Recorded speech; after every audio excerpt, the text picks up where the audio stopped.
everyone, today is Thursday, the 5th of November 2020. This is The Gap, episode 541. I'm Luke Lawrie. Joab Gilroy is here, and we are 1 week away from next gen, Joab. You excited?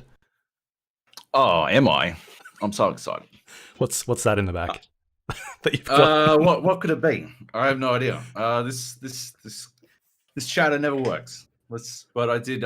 If you head to our YouTube, you'll be able to see my camera shaking a bunch and two console boxes, I suppose, because I've got both consoles. We're going to talk about it on this week's podcast. Right. We'll talk about them both, which is why I suppose we'll flag right up front why you're getting this teeny bit late.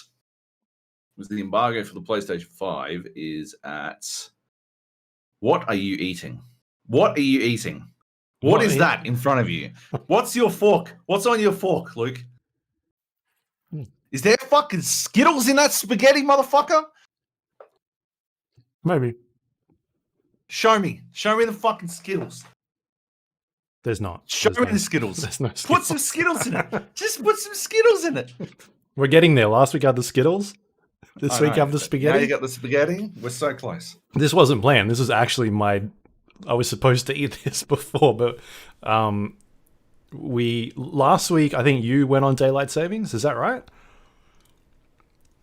Last week, 2 weeks something ago, like that. A little while ago. Yeah, and then we ended up changing our regular what time we normally record at, and then I went on daylight savings over the weekend, and so Joab's like, "You ready to go?" I'm like, "It's fucking like 1:30."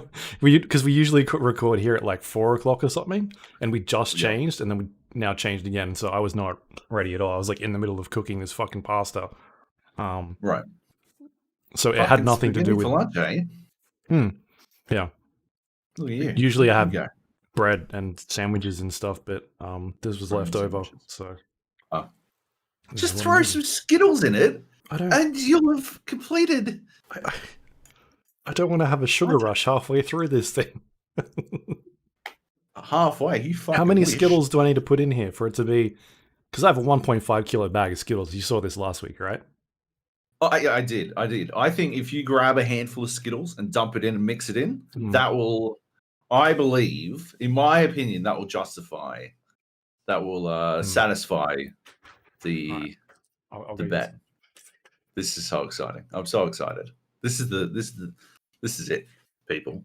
This is the culmination of years of hard work. The Where's amount my of burrito, time Joab? Where's my burrito? has trolled the absolute fuck out of me. Has the things he's done. My computer's blue screening a little bit at the moment, and I'm not even entirely. I'm not. He's like My cat thousands is like, of miles away. All right, you ready? And I'm not even. Yeah, I'm watching. This is fantastic. This is perfect. It's got some green, some oranges. Is that a purple? It's the whole mix. There's a lot of reds, Purple? a lot of greens. I don't think they make purple ones. Are they? No, I think they're... What's that dark maybe they color? are. I don't know. I'd call them brown. But maybe you're right. Maybe they are purple. Brown Skittles. What flavor would brown Skittles be? I don't know. They're fruit flavored. What's a brown fruit? Right, it's actually purple. It says grape. Of course it is. Yeah, grape. Yeah. Could be the lighting in here. Could be. Anyway, all right. I'm making a lot of noise. Sorry for everyone at home. I just I was just like, oh yeah, this is terrible. It's a terrible audio, but now we're entirely a video production because you can't see this, but it's like melting off now. Oh no, really? Like all the colors? Lift up the bowl a bit more. Lift up the bowl a bit more so I can see what's going on. I don't know how to. Yep, perfect. To do this. Okay, now they've all sunk on the bottom. You just got to get like at least one Skittle. There we go. That. Oh no, it fell off. But now put that fucking there we go. That's it. That's what I'm talking about. No, that's the shit. It's not bad. Not the Skittles bad, have gone actually really soft. You know how you have Skittles and they're usually like really hard? Not really hard, but they're hard. And you're like, they've like softened up. They're actually delicious. No. Thank you, Joab, for this treat you've given me. Oh my god, he's got look, can you see this one? It's white. Yeah, I can see it's white. Yeah, holy shit. You don't even know what flavor that one is. That is amazing. Oh, Perfection. I have to guess what flavor it is now. All right, you should clip this and put it on our Lemon. On our lemon. Mm. That would have been pretty good, I think, with spaghetti. That would go okay. If I had to pick one flavor of Skittles to get put in a spaghetti, it would be all lemon. Yeah. You gotta clip this. You're recording the video, obviously. You gotta clip all this out and then chuck it up on YouTube or Twitter or something. I might chuck it up on Twitter. It'll be a little bit weirdly framed, I suppose, but Yep. spectacular. Right. So big show. Next gen consoles are here. Do we want to dive into that right now, or do you want to leave it to the end? What are you thinking? Why don't we leave it to the end? Because otherwise all the steam will be out of my engine by the time we get to the fucking end. Okay. It's a lot. Why don't we start on some other games? Okay. Hey, why don't we start on Watch Dogs Legion? Because I see it's in your list as well. No, I put it in here for you because I knew you were playing it. All right. Well then, sure. But also I did jump in. What I will add is that I think since last week when we talked about Watch Dogs Legion, they didn't have a day one game ready driver out at that stage. Yep. While we were recording, one dropped, and as soon as we finished recording that episode, I jumped in and had a look, and I can report that it didn't do a lot. This is in terms of PC version of Watch Dogs Legion. The frame rate was a bit all over the place. I didn't notice too much of a difference. I then looked at the NVIDIA Reddit page, and they do generally a pretty good job whenever a driver comes out. They'll do like a quick benchmark between a couple of standard games and how much the frame rates are different. In particular, Watch Dogs Legion, they were noting that it wasn't a huge difference. It was maybe 10%, which when you're talking about getting 80 frames per second and it jumping between that and 55, that's not a lot. It's 4 or 5 frames. So yeah, not a huge difference. There's a possibility that I was reading a patch will be implemented that will start targeting some of those frame rate issues on PC, but that has not been put out yet. So quick update in terms of performance. Still a bit rough. What's your experience with the game so far? Obviously mine was very low key. Like I said, one of my most anticipated games of the year. Did not live up to expectations, and I think I talked about it for close to like 40 or 50 minutes.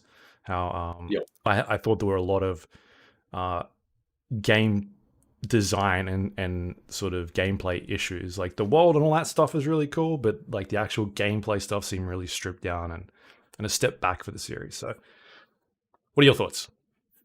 Man, I didn't want you to be, but you were 100% right. I mean, I think I went into it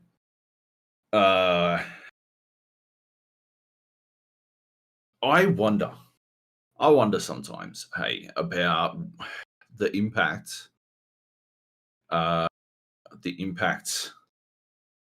our conversations have on my enjoyment of games. The impact, I've long been an advocate for the idea that my not liking your favorite game. I've said this numerous times. Typically, Dota 2. No, typically attached to review comment threads where I'm getting absolutely eviscerated. But the idea that I didn't like Hitman or Doom 2016 or anything David Cage has ever done doesn't impact the, like, if someone enjoyed those games, my not liking it doesn't make it worse unless in the back of their mind, these people know these flaws exist and they have previously been able to ignore these issues.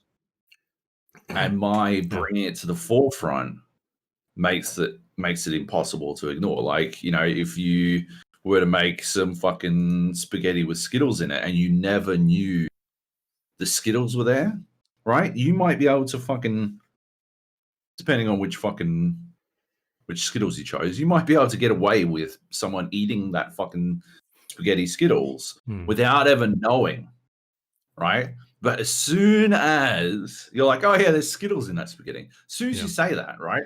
Spaghetti's a fucking great example because I put fish sauce in my spaghetti bolognese. It is phenomenal. It like ramps up the flavors. You only put like the tiniest dash, and you put it on into the meat while it's cooking, right? But it's fantastic. It is the best thing you can do. Fish sauce is literally just fucking like fermented anchovy, right? And Italians have been putting fucking anchovies in their spaghettis for centuries, right? So it's not that fucking far. You know, it makes sense. It actually makes sense.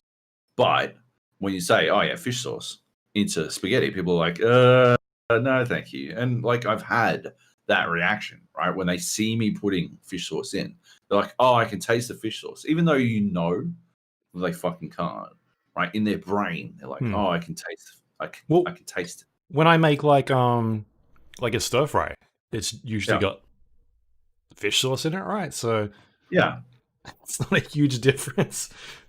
No, it's not. It's not that big a difference, right? Like, and in a stir fry, you can't directly taste it, but you taste what it's doing, right? Especially, you know, in a stir fry, all it's doing is like ramping up the flavor of the Maillard effect on the vegetables and the meat in there and all that kind of stuff. You know, like that's all. It's just an umami bomb, basically. And that's what it's used for in spaghetti, or that's what I use it for in spaghetti. And we're talking about Watch Dogs Legion, right? We are. This is gonna be a trend. I mean, wait till I'm gonna chuck up my Xbox Series X review on the GApodcast.com when the embargo lifts, and then I'll put a PlayStation 5 one up on the GApodcast.com when that embargo lifts. And spaghetti. Talking about spaghetti is I'm on a bit of a spaghetti train of thought at the moment. Anyway, the point I'm making, right? It's the same as like if your kid doesn't like fucking broccoli, right? And you put it into shepherd's pie and they never know, they'll eat it. They'll be like, yeah, yum. And then you tell them that there's fucking broccoli in it. And they're like, oh, I hate broccoli. I hate this. And they don't want to fucking eat it, right? Like there's something mental there. There's like a mental block for people, right? And sometimes, right, it's an imagined mental block, as is the case with broccoli. And sometimes it is actually something you can't get past, like Skittles in spaghetti, right?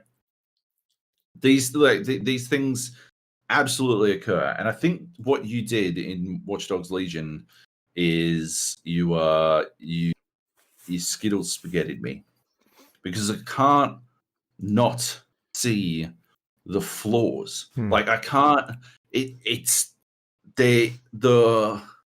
is pure illusion of depth. This game is the illusion of depth, but it is shallow as fuck, and I can't not see it anymore. I'm like Roddy Piper from They Live. I've given you the glasses, and you've put them on, and you can see everything. This is like obey. Yeah, exactly. You're like, I'm having fun here. It's a good place, and then you put it away. Like, what the fuck is that? Yeah, exactly.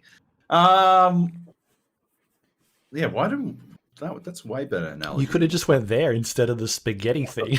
It's like 20 minutes. Anyway.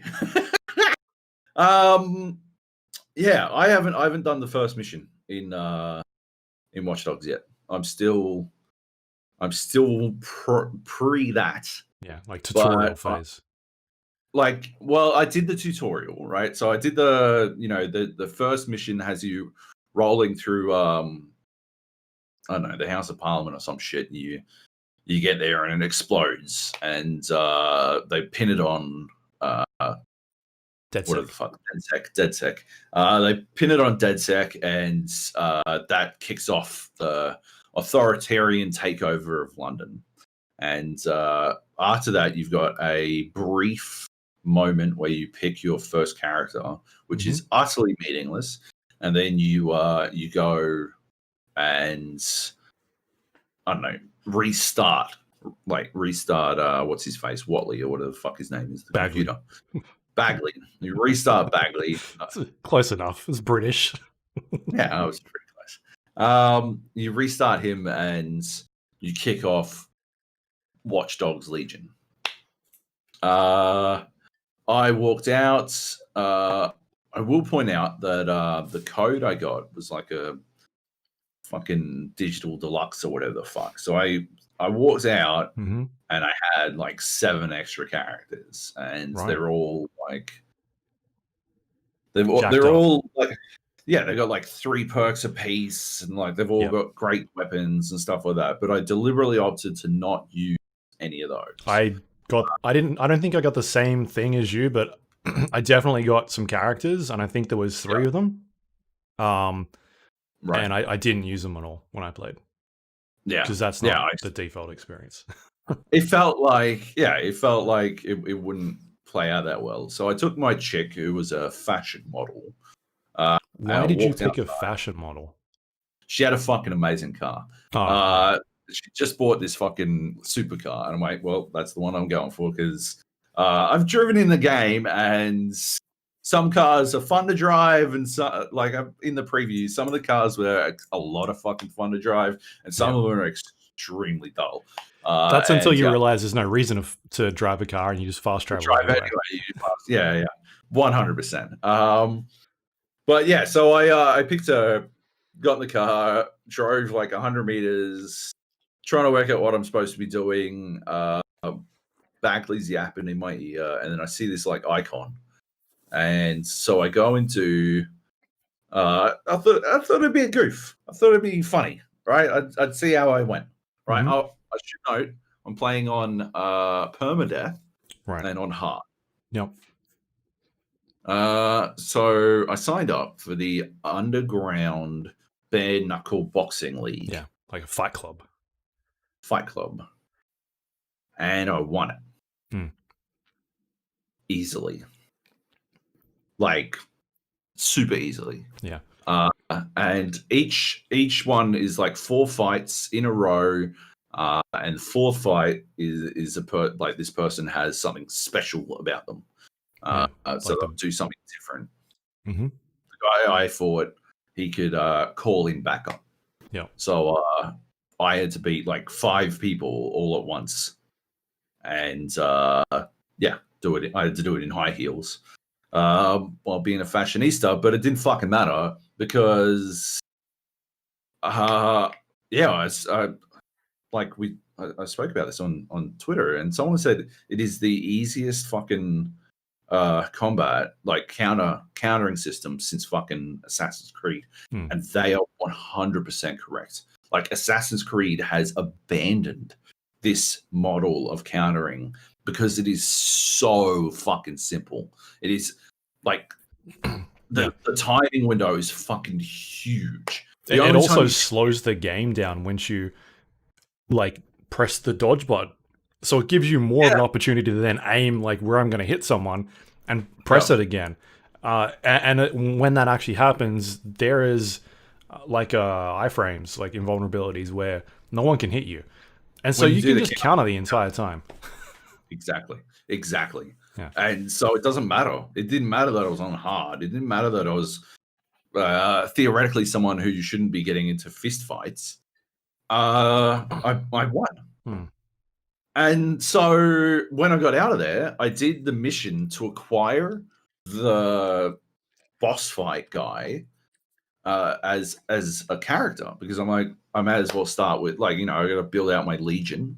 I may as well start somewhere. Why not this guy? I hated him.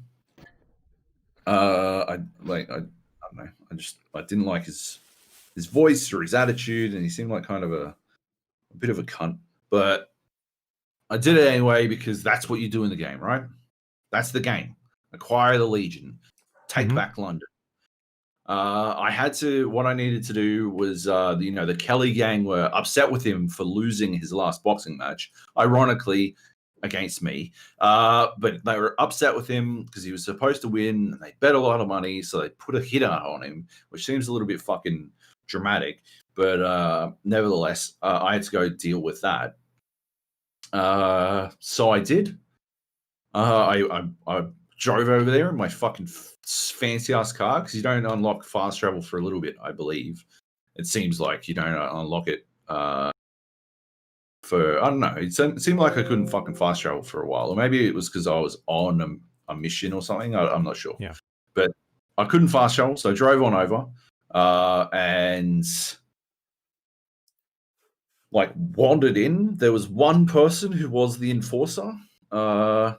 So I blacked that person, and then I scooted away. Easy peasy. That was it. Back in my car. Oh, no, I had to go meet him, and he got ambushed. And I didn't even have to kill them. I just had to outlast. I had to wait like 90 seconds. And this was probably the moment when I knew. Like before then, I was like, all right, that fist fight was too easy. And yeah, I'm not seeing this so far. But maybe I haven't unlocked the deep dive analysis tool, and maybe the AI is a little bit more robust than I thought. But no, none of the AI that was supposed to come kill me in the 90 seconds could make it around a corner. And so I just sort of stood where I was, not fighting until the 90 seconds ended, and that was it. I'd acquired him. I switched to him. I immediately went and did every single other underground boxing thing. I won them. I won some fucking pretty golden gloves, and I recruited the bosses from every single one of them because they're invariably good characters. Like they've always got 3 perks. And rarely, none of them had any fucking drawbacks. So it seemed like a good way to guarantee that I would have members who were good. The second to the last one was like a pair of them, and the chick specifically didn't like DedSec. Yep. But I couldn't get her to like DedSec without the deep dive tool. And so after I'd finished the last one, I'm still at this point playing as the underground boxing guy. I'm no longer the fashionista. I switched to the underground boxing guy solely because he had this when he did his counter punch, he did a shockwave. Yeah, like stuns people. Stunned everyone, which made it even more comically simple to complete these things. And like they were already easy, but I did have to wait for them to attack because I don't know. The most, like in that first fight, most of the damage I took was when I tried to counter and he pushed her away and then punched her. And so I just stopped trying to guard break. And I just waited for the attack itself. And when it came, I'd counter and then I could murder everyone. But yeah, this guy didn't seem to have that problem. He could guard break whenever he wanted, punch people, like actual combos, shockwave at the end of the combo that acted like a guard break. It was significantly better to do these boxing things as him, despite it being like it was a guaranteed thing regardless. Like either way, I was definitely going to win it, but it was just faster one way. I used him as well as like he was the only guy that I would bring out. So when I was playing the game normally, the only time I'd bring him out was when I was doing those fights because I didn't need him at any other stage during the game. He was like my bare knuckle arena dude that I'd just like trot out whenever I needed to do one of those things. And I was like, yeah, cool, done that. Now I'll switch back to my spy. See ya. Yeah. So I literally just drove all around London to these underground boxing matches, and I completed them all. And yeah, the second last one, this chick didn't like DedSec. I realized I needed to get some of these points, these DedSec points or whatever the Tech fuck tech points. points. Yep. And yeah, I had a theory on how I could get them. There was one really close by. It was on top of a building, and there was a fucking construction drone. And so I hacked and hijacked the construction drone, lowered it to myself, hopped on top of it, flew myself up to the points, the tech points, got them. That was it. I needed 10 more. Well, easy enough. There's more 200 meters to my west. I slowly fly the construction drone over there, and there you go. I got the 20 I needed, or maybe it was 40, but I didn't need that much. Flying around on a construction drone in a matter of minutes, and I had what I needed for this upgrade, this deep dive upgrade. So yep, cool. All right, what am I going to do now? Well, there are more tech points just this way, so I'll just fly over and do that. I spent like, I don't know, fucking 20 minutes amassing literally hundreds. I had like fucking maybe 400 fucking tech points at one point. I cleared out half the fucking map because I worked out after like the fourth one that if it's in a restricted area, like the fourth one was like in a vent, and I'm like, how the fuck am I supposed to get to that? And I threw down my spider bot, and the spider bot can pick up the fucking tech points. So after that, if it's in a restricted area, there's no need to like, you know, risk my own skin. Yeah. I sit on the fucking construction drone 3 meters from the restricted area, technically not in it. So even if there's a guard standing there, they don't recognize I'm there. I'm just some dude fucking hovering around. I throw the drone in, and I fucking walk the drone over to the tech points, and that's it. That is the end of it. Like, so at that point, I have, basically dismantled the entire upgrade economy of this game, because by amassing as many points as I did, I was quickly able to, I don't think it wasn't 400, it was like 250. But I just want to clarify. You're exaggerating. But like 250 is still a fucking lot. It was still enough for me to unlock the ability to hack riot drones, the CTOS drones, like every single drone. I could hack them all. I had the ability to cloak people I knocked out. I had that fucking thicker skin. I had all of this shit, and I hadn't done like the fucking first mission. It was like it was unnecessary. And what's worse is I don't know, like there are so many tech points that I hadn't yet unlocked. Why would I need that many? It seems like there's more than you need to unlock everything. I didn't crunch the fucking numbers, but it seems like there's way more tech points than there are fucking things to spend it on.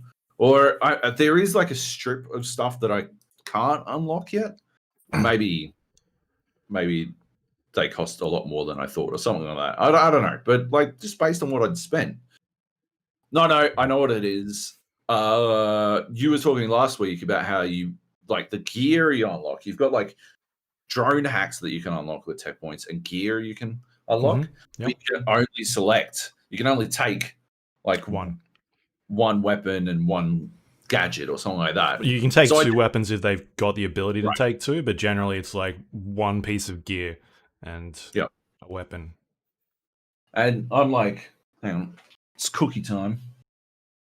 Yeah. The thing I was saying last week was that it's like you've basically got like open picking. It's like you're going into a storefront and everything is pretty similar, like similar in terms of price. Like this thing is $2 and this other thing here is $3 and this one is $2.50.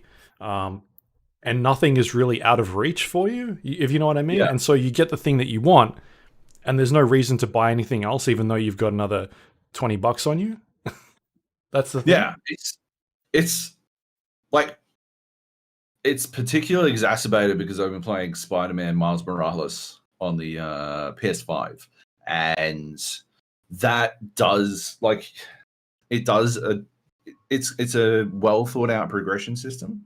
You know, like I had there's a oh man, just give me a second. I gotta quickly check on the embargo for this fucking game because I keep getting really worried I'm gonna fucking fuck it up. No, but there is stuff I'm not allowed to talk about. Right. Okay. Yeah, I know the embargo time, but I don't know what you can't talk about. Nah, it should be fine. There is a Spider-Verse costume in the game. Like they've revealed that, yeah. Right. But I there were, you know, I don't know if I'm allowed to talk about. I wasn't sure if I was allowed to talk about the process of unlocking it. Anyway, you can unlock it. And I massed all the, you know, there's 2 currencies in the game. There's like ability, like skill point. There's skill points, there's ability points, and there's like fucking tech points. There's 3 currencies, but skills and skill points are in the skill tree only. And these other 2 currencies are what you use to unlock the suit mods. It's just like Spider-Man on PS4. Right. You can't like so I went and grabbed all of the points I needed, all of the currencies that I needed, but I couldn't unlock Into the Spider-Verse until I reached level 13 as well. And so I needed to do multiple things. And so I was directly incentivized to play through the story because my plan was to just fucking amass enough fucking points to get the Spider-Verse costume because that's what I really wanted. And I was like I was still in that Watch Dogs Legion mentality where I'm like, well, I got the fucking currency, so like I'll just acquire the currency I need and then I'm fucking Gucci, baby. But no, they actually gated it properly in such a way that incentivizes you to play through the story because the story is the best way to unlock levels and stuff. And it also does the thing that I was talking about last week where when you like the Pokemon style gameplay mechanics that it's got, where you're like collecting people, but you kind of collect somebody, you've got an ability, and you can't do much with it other than use it on that one person. And having played, I'm not talking about Spider-Man Miles Morales, but having played Spider-Man, when you unlock suits in that game, you get abilities and they're tied to that suit, but once you unlock the suit, you can then start mixing and matching suits and abilities. Like, it's not like you need to use this suit and that's the ability you've got. And that's kind of the problem with Watch Dogs. It's like, you get this character, it's like, you need to use this ability, and that's it. You can't like mix and match things around, and so you become tied down to just sticking with the thing that works and not experimenting, because once you start doing that, then there's not really a reason to do it at all. No.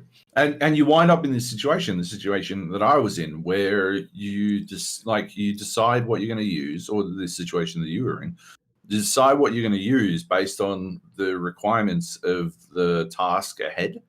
And so in your case, you use the spy all the time because it was the most efficient way to go through the missions. And at all times, I will argue till the end of fucking time, until I hear a better fucking argument in the contrary, it is unbelievably important to recognize that it is the game developers' responsibility to directly and correctly incentivize players to play in ways that are outside of the most efficient. That is always the game developer's responsibility. It is not the player's responsibility to, but you could have played as a grandma. You could have played the whole game through as a grandma. You had the option. You had the freedom to do that. That doesn't matter, right? Yes, I could have, right? But outside of setting those goals for myself, it is not the most efficient way to play it. And so I'm not playing it wrong by not playing the entire thing through as a grandma. Because there's no incentive for you to play it that way. You're making your own fun. which is a thing we've talked about on here a lot. Yes. I was reading my Friday the 13th review recently because they've announced that they are decommissioning servers for that game and rolling back to peer-to-peer, and they're doing the last update.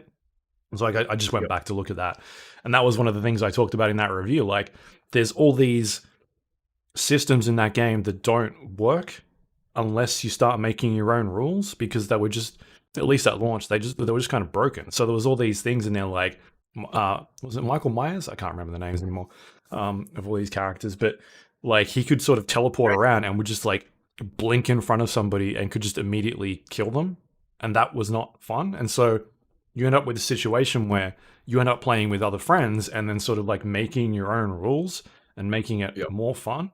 And that's kind of the same thing with the game like Watch Dogs. It's like, yeah, you can play it a specific way, but the game isn't really making it rewarding for you to do it that way. You're kind of just doing it because you can. Like, like you said, I'm going to play it, grandma, and that's the problem. Actually, like, there's no like reason. Friday the 13th versus Dead by Daylight is really interesting because Dead by Daylight correctly incentivizes you to play in the most interesting ways using the blood point system. It actually, though, the problem Dead by Daylight has, and the problem that I was trying to, I guess, alleviate with my review, was that I don't think it's communicated well. That's the best way to play. Like, it is not only the most efficient way to play in a blood points sense, but it's also the most fun way to play. You know, that's what Dead by Daylight has done really well, is married the most fun way to play with the most efficient way to play. That's what Friday the 13th never appeared to do. And that's what Watch Dogs Legion doesn't do, is marry those two methods together. You are never incentivized to do anything except for the most efficient method. And so I never switched off from my bare knuckle boxer. I just, because he had what I needed. He had a construction drone he'd stolen somewhere and a fucking spider bot. That's it. That's all I need. That's the win game. Right. Like, that's my win condition. That's my path to victory. Like, the only thing you're missing in that case is like a silenced pistol, which you can't get from anywhere. I'd have to find like a spy or some shit. Yeah. And it doesn't really matter. Right? Like, once you get out of that, like, I was saying before, I killed that guy, the enforcer who was going to kill my boxer, right? Because my chick, for whatever reason, my fashionista chick, for whatever reason, had a fucking AK. There are a lot of reasons to pick her. She had some stuff. So I just walked into that fucking area, and like on the camera, I worked out who it was who needed to die. The one enforcer who needed to die. I blapped him in the fucking head, and then I just ran. Right? It didn't matter that I went loud. Right? They called the cops. The Kelly gang was after me. They were like, it was fucking popping off. I lost the cops in fucking, 45 seconds. Not even that. Right? The supercar certainly helped, but like, they never went above 2 stars. I never saw anything above 2. Right? Like, as the boxer, I was literally wandering around, like, punching cops just to see what would happen. Like, and I'd beat them down and I'd knock them out because they'd pull out their truncheon and it wouldn't fucking matter because you just counter and hit. Right? And you just beat the shit out of these cops. And it doesn't matter, 1 star. And then, like, another cop car rolls up. Yeah. And they pull out their truncheon. And you beat the shit out of that one. And I think they only pull out the guns if you pull out a gun. Pull out a gun, right? Yeah. It's not America.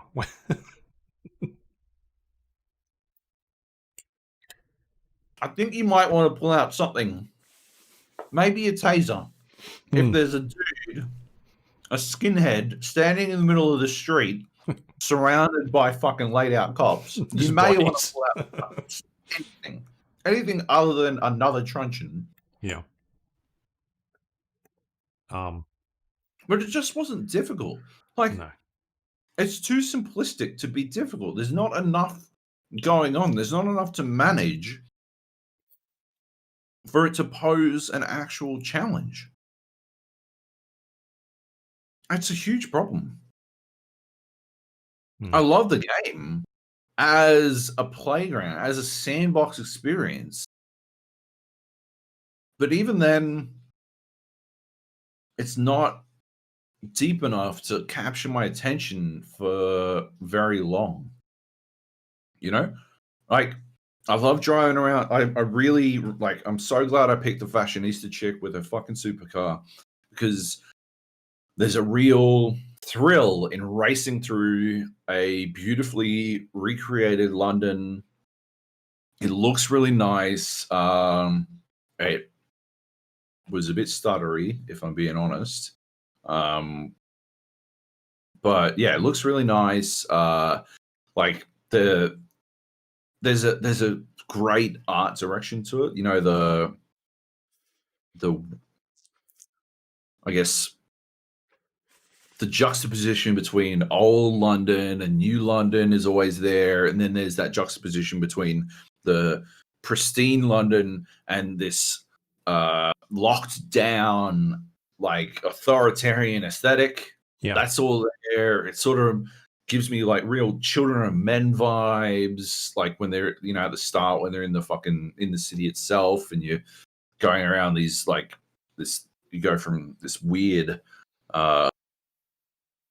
sort of normal London, and then these pristine areas and these super grimy areas and all this kind of stuff. Like it does all of that really well. I think whoever did the art on that game should be fucking commended. They did a fucking good job.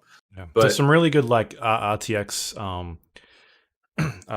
screenshots and videos that are going around about how that game utilizes that stuff, and it looks really nice. The problem is that, like you're saying, the frame rate is not spectacular in that game. It's not well optimized, even with like switching on and off a bunch of those settings. Like I played around with that benchmarking tool quite a lot, even though I said last week like it's one of the best I've seen. I still stand by that.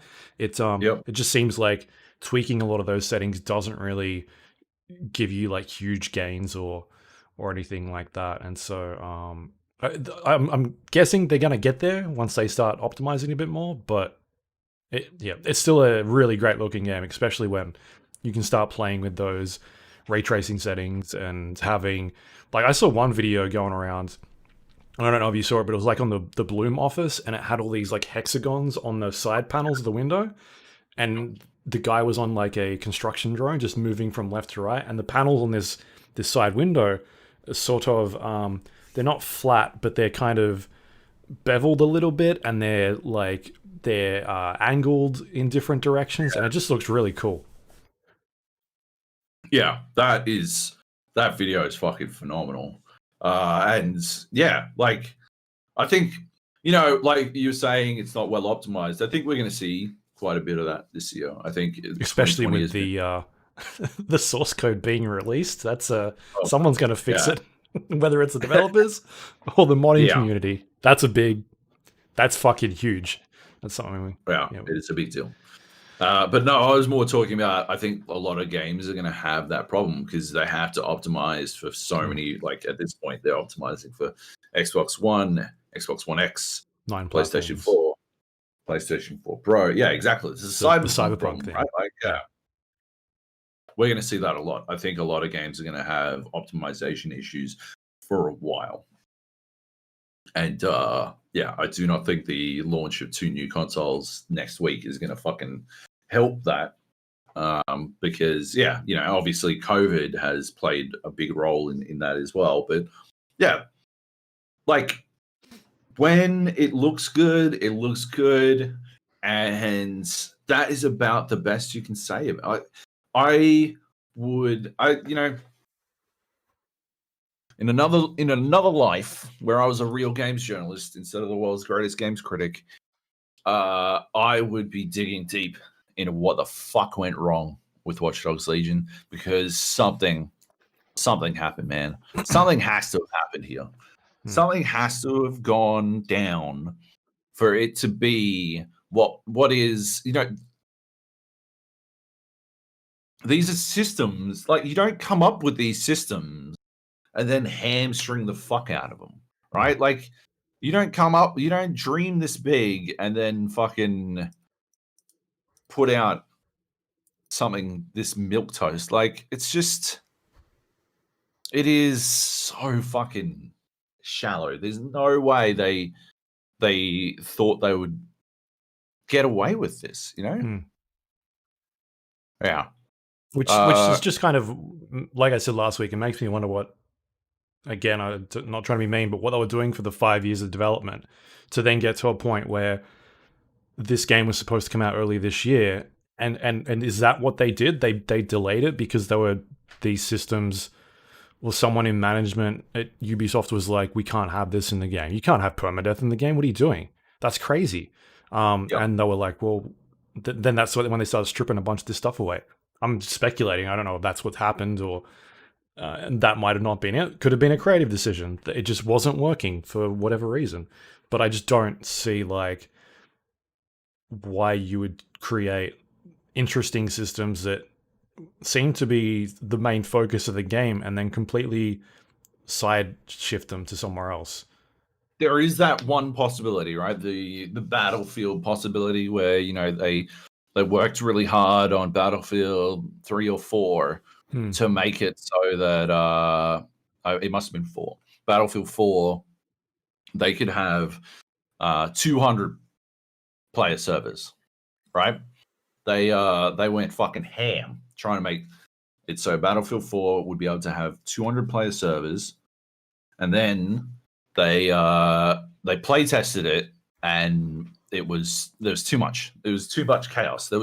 Nobody was having fun. Like, the 4 people who somehow managed to like work out what the fuck was going on, they are having fun, but there wasn't enough structure for the majority of people to actually enjoy a 200 player server. And so for Battlefield 4, they pared it back down to 64 players. And, you know, it was, in my opinion, a fucking phenomenal game. Was it 4 or 3 that had? Did they both have entirely unnecessary single player campaigns? I don't know. Possibly. One of them definitely had a completely pointless single player campaign. The other one may have. But yeah, like 64 player, they like, you know, you do all the work, you come up with these fucking grand ideas, you get through it all, and then you get to the finish line, you're like, but nobody wants this. Right? That is a possibility with Watch Dogs Legion. Maybe but everybody did want it. That's the thing. They showed it off and everyone's like, that's fucking cool. But everyone wants 200 player servers in Battlefield, right? Yeah. Everyone wants that. But they don't know, like, you know, if you could very easily show off an E3 fucking trailer with 200 players and people will be like, holy fuck, that is epic. That is fucking amazing, right? But then you actually play it and you fucking hate it, you know? That's the thing, right? Like, but I think that's what that's what it was, right? It was the people that are playing it were then getting upset because they were spending time with these characters and then they would die, right? Yeah. And so you're invested in this character that you've been using that has the skills that you want, and then you fuck up and they're dead, and they'd be like having a fit. Like, what the fuck? Like, what am I supposed to do now? And so they would quit. And I think that is what the problem was that was happening, is you'd had players that they were doing not QA testing, but just sort of like just testing the game, getting people's feedback. And that was the thing that was coming out of it, I think, is that people were not happy with losing their characters and having to start with something else. And that could just be a possibility of this whole, like, there are these set archetypes that are like super characters, right? And you can only find them in certain parts. And I haven't tested this and I don't know, but what happens if that one dies? Does it respawn it somewhere else? Or do you have to go find it, or are they just gone? And I think that's the thing that, again, we're speculating, but maybe that's where the disconnect is people wanting to play a game, but then not wanting the permadeath in there because they're losing a character and not really... and that's not the audience that Ubisoft wanted to go for. They wanted to go for a bit more casual. Yeah. That does only, like, it only addresses part of the problem with Watch Dogs Legion, though. You know, like, there is, you know, the shallowness doesn't get addressed by them chickening out on permadeath. You know, like there's just this the real depth of Watch Dogs Legion is why it is as shallow as it is, and I think that's something that is going to take years to fucking find out. But yeah. Anyway, considering how much we've got to get through, let's move on. We should probably move on from the game that we're going to play again. So, are you going to keep playing it, or are you sort of done with Watch Dogs at this stage? I've got so much else going on. There's no way I go back to fucking Watch Dogs Legion. Yeah, maybe when the new patch comes out next month and they start putting co-op in and multiplayer, we can jump in and mess around with that. Yeah. Or maybe not. No, like I'm very intrigued to see how it will work. But yeah. Yeah. All right. What else we got? What do you got, Luke? I do have a few things here. Firstly, just touch on maybe Sunset Overdrive really quickly. There's a Game Pass game. Once again, Game Pass is really good. Check it out. It gets you a lot of awesome games on the Xbox infrastructure platform. And Sunset Overdrive is a game that I never actually got around to playing. I did go to a preview of this back when they were showing it off. They had some developers out here from Insomniac in Australia. And I did play it back then, but when it actually came out, I missed it for whatever reason. This is about 6 years ago. Did we ever talk about this game on here? I can't really remember. No, because I wasn't terribly interested in what I played at the previews. So yeah, didn't get much.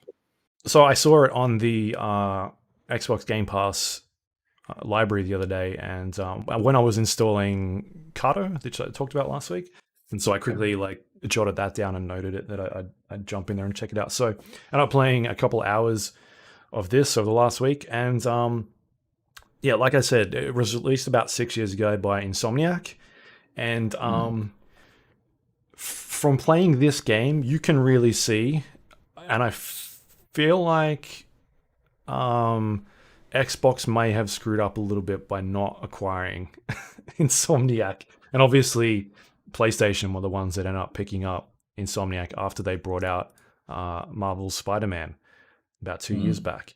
And I say that because the game, it's a little bit dated, but you can see so many interesting design choices in that game where you're like, oh yeah, this is pretty cool. And the game, the game reviewed really well. It was like an 80 something on Metacritic.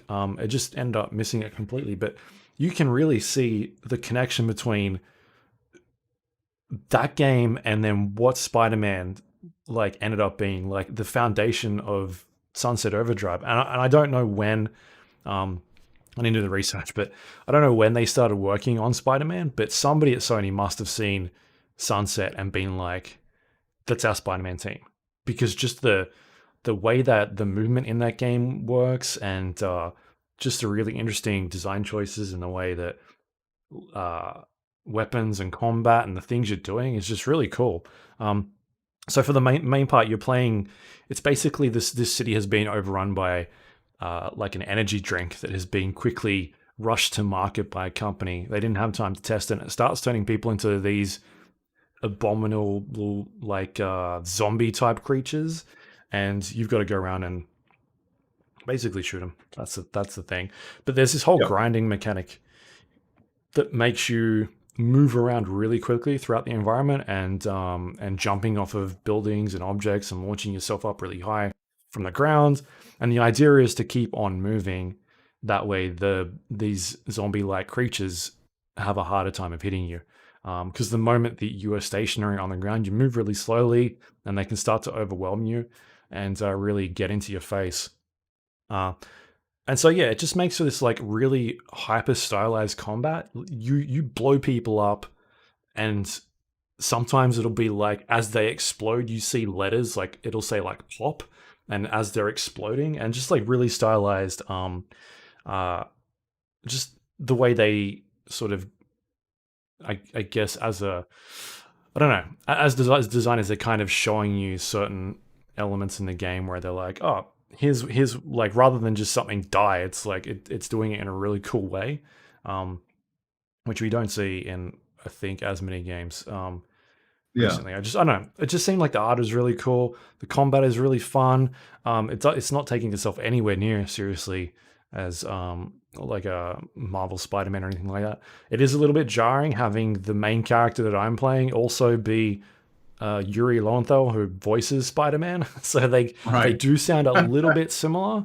Um, Obviously, he's using his own voice, but you, he's still in character for this specific character in the game, and at Yeah. times you can hear him say things and you're like, oh, that's Peter Parker, or that's Spider-Man.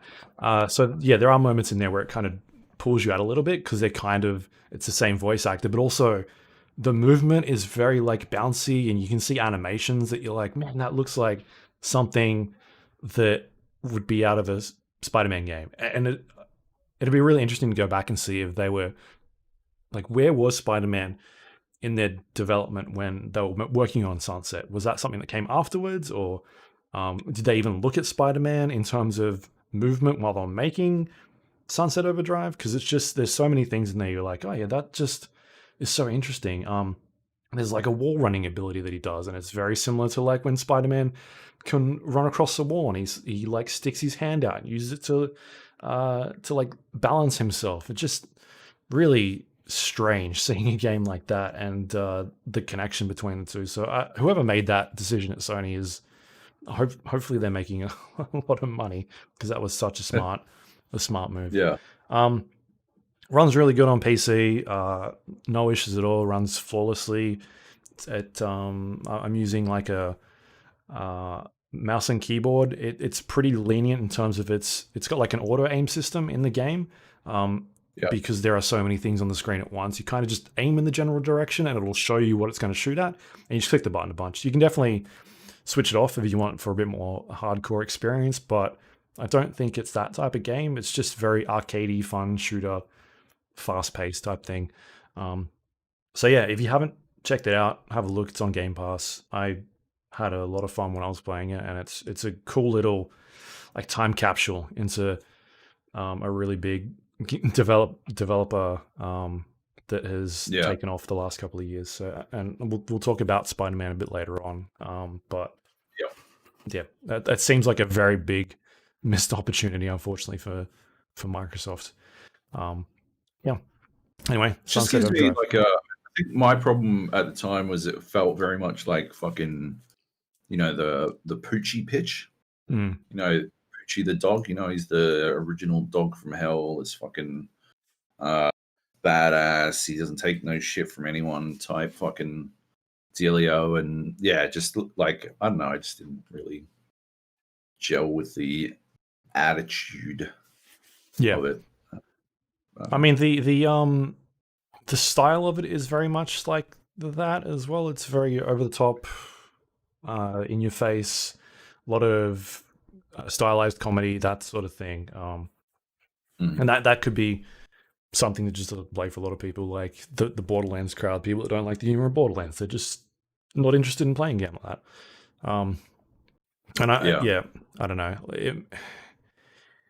It's a hard game to sort of demo as well, I feel like, because when I played it, it felt like, to me, when I saw it at least, it was sort of this like wave-based encounter combat, and that is definitely in the game, sort of like setting up a defensive area, and there's barricades and things, and they sort of just send waves of zombies at you. But there's more to it than that. There's going out and exploring and doing collectibles and escort missions and all this sort of stuff. So I don't know. It seems like a fun game. Just one that I missed, and I thought I should check it out because I've never played it. So yeah, it was fun. Nice. Cool. Yep. Next up, just quickly, Dirt 5 is now out. Oh, yeah. It's released. I got a code for this, and played again, very small, minute amount of time because it's only been released a couple hours ago, and it's a dirt rally racing game where you're sort of unlocking all these events, and it seems like there are maybe different types of racing events in the game. I'm not really sure, but there's definitely different types of vehicles and I guess class types are there. But I'm not sure about the racing side. If it's purely you racing against other vehicles, or if there's going to be actual like time trial events and that sort of thing. So I'm not too far into it. I've played maybe Pretty sure. three or four races, and it's all been so far racing against other cars. Right. Um, yeah, playing on PC using a controller. It runs okay, not great. There's something going on with the frame rate in this game, and I think it's similar to whatever the heck happened with Star Wars Squadrons, but it's telling me it's running really, really smooth. But it's a bit hitchy, and I went on the forums on Steam, and other people are saying there's something going on with the performance of the game. It feels very stuttery.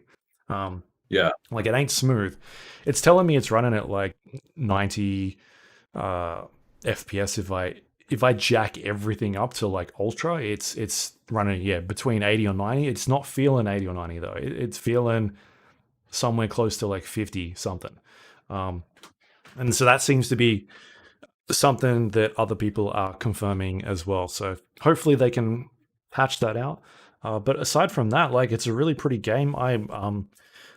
I tend to play my racing games as, I don't know, like third person, I guess, like behind the car, watching the car move around. But this one, I don't know. I just feel like if I'm gonna play a rally game, that I've got to be in the front seat with the steering Yeah. wheel, and that sort of thing. And it looks really cool. I just played a race where it was raining, it was muddy, the windscreen wipers are gone. It just looked really really pretty, and so other than that, I can't really talk about the gameplay elements. Like, how does it compare to Dirt 4? It's been a while since I've played some of those Dirt games. I think I missed 4. I've definitely Yeah. played a bunch of them, but um, I if play you're much of coming here 4. to, yeah, if you're coming here to try and find out, well, what are the differences? I honestly don't know. It feels really good as a racing game. I had a lot of fun with the I three or don't know. four. Like, there's definitely time trial. You're talking about time trial, like just racing against the clock, or like the stage-based time Yeah, like trials? like classic Colin McRae, yeah, Yeah. stage based, or Yeah. this seems a bit more arcadey. Yeah. Yeah. Uh, there's definitely time trials. Hmm. I don't know about the stage-based style you're talking about. Yeah. But yeah, we'll probably talk about that a bit more next week. Anyway, Yeah. but it looks fucking pretty based on trailers that I've seen. Yeah. Wink. Yeah. Certainly. Uh, So, like I said, I just want to quickly mention it that it's out. yeah, And if you are thinking about picking it up on PC, maybe look at some of the specs, because I've seen people in the thread saying like they've got like a 3080, and there's definitely something happened with the frame rate in that game. Even though it's yeah, reporting one thing, it's not like this. It's not like it's stuttering. It's just not. It doesn't feel smooth. Something's not right about it. And I think it could be. This is just me guessing, but having a look at the video options, it's missing a lot of stuff that you'd expect in the game on PC, like toggling on VSync or something like that. And I've got a feeling that could be where the problems are coming in. There's some sort of setting in the config files of the game where people with certain monitors and refresh rates aren't able to turn something off, and that's conflicting with a couple of things. And I think that's probably what's going on there, because I can't switch on or off VSync. I usually switch off VSync because I don't need it. I've got a G-Sync monitor, and when you've got that on, that can start to cause problems on a monitor like mine where it doesn't need it on there. So yeah. that's my guess as to what's going on, but I could be, again, I'm speculating. But anyway, that's out. It seems like a really cool. I'm going to spend some time playing it some more this week. So Dirt 5 is Yep. out right now. Okay, so let's talk about Teardown quickly. This is a game that it's on my wish list at the moment. I nearly pulled the trigger on it, but I was watching someone play it on Twitch, and it looked like it was the Mhm. first level. It's the one that I've seen a bunch of. Yep. And I don't know, man. Like, I think it's a bit too early for me at this stage. It just maybe it just needs more. But do you want to kind of talk about it a bit? Like, what's your experience been in the game? I guess what is it?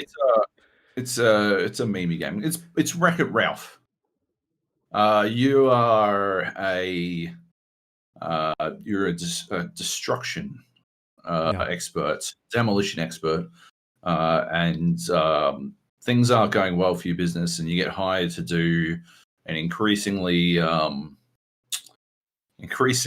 insane list of tasks, and you solve these tasks the only way you know how, using demolition. And so it's like I think what powers it, what made it, like gave it its meme status, is that it's all voxel based, and as a result, everything in the game can be sort of demolished, provided you have the right tool for the job, and it all works quite like without a hitch. There's no, it doesn't look great, but it runs really well, and there can be all kinds of explosions going on all at once, and none of that impacts the performance. And so it really rewards excessive explosions. It goes out of its way to incentivize you to explode shit as much as possible.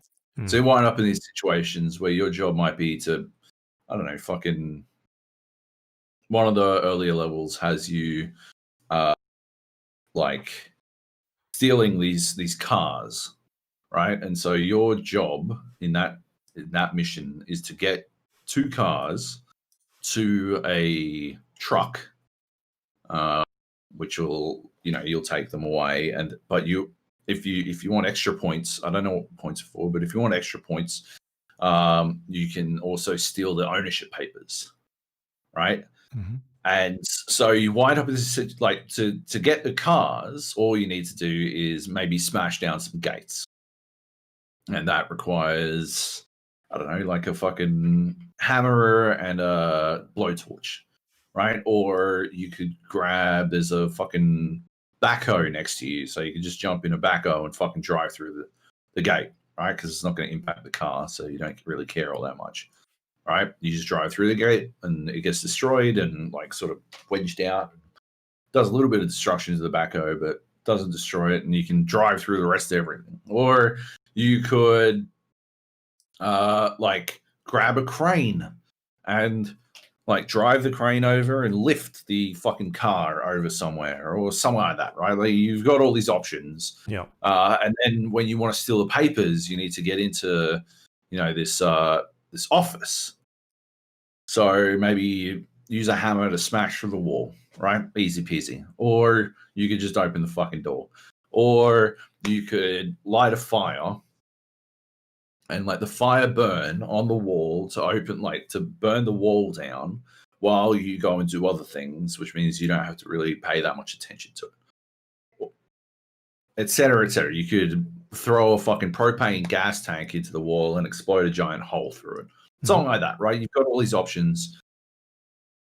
And then as soon as you break the alarm chain on one of the cars, a countdown begins, and you've got 60 seconds to get both cars to the exit and your papers to the exit, and to get into your escape vehicle and get the fuck out. And if you take longer than 60 seconds, you fail. I think the problem that Teardown has is that 60-second window, the stakes aren't, like, it doesn't work as a stakes mechanism, right? A mechanism for providing stakes, because what you wind up doing, what every level winds up being, is a multi-stage affair where first you analyze the layout, right, and then you set up your play, and then all you need to do is sort of complete the task, right? And if you've done the analyzing and the setup correctly, then the manual dexterity required to complete the task at the end isn't actually that larger challenge. It's It's not actually like there's kind of something that goes wrong. Yeah, there's nothing else to it, right? Like there's security at these locations, but it's very passive. There's no people or anything. To the level that I got to, before I stopped playing, I didn't see any people, and I think that's a problem. You know, it reminds me a little bit of Rainbow Six, right? Because it's very similar in that you've got similar stages. You've got your planning, your setup, and then your execution phase. Mm-hmm. And the problem is that, like in Rainbow Six, especially as as the game evolved and matured, I think back to Rogue Spear, right? There was quite a bit that could go wrong, right? Like you could very easily, if you knew exact timings, like it's possible to do Rogue Spear in a way where like everyone fucking dies all at once, like some fucking hyper ninja shit, right? Yeah. But most of the time, when you took out one person, another, like one of the AI would hear that and alter, and then you'd be forced to go loud, or like your silenced weapons weren't perfectly silenced, and so you would mistakenly not take into account the exact range, or the layout of the level was such that you couldn't possibly have taken into account blah blah blah. Or Hitman's another good one, right? Like where the planning and setup involves, like,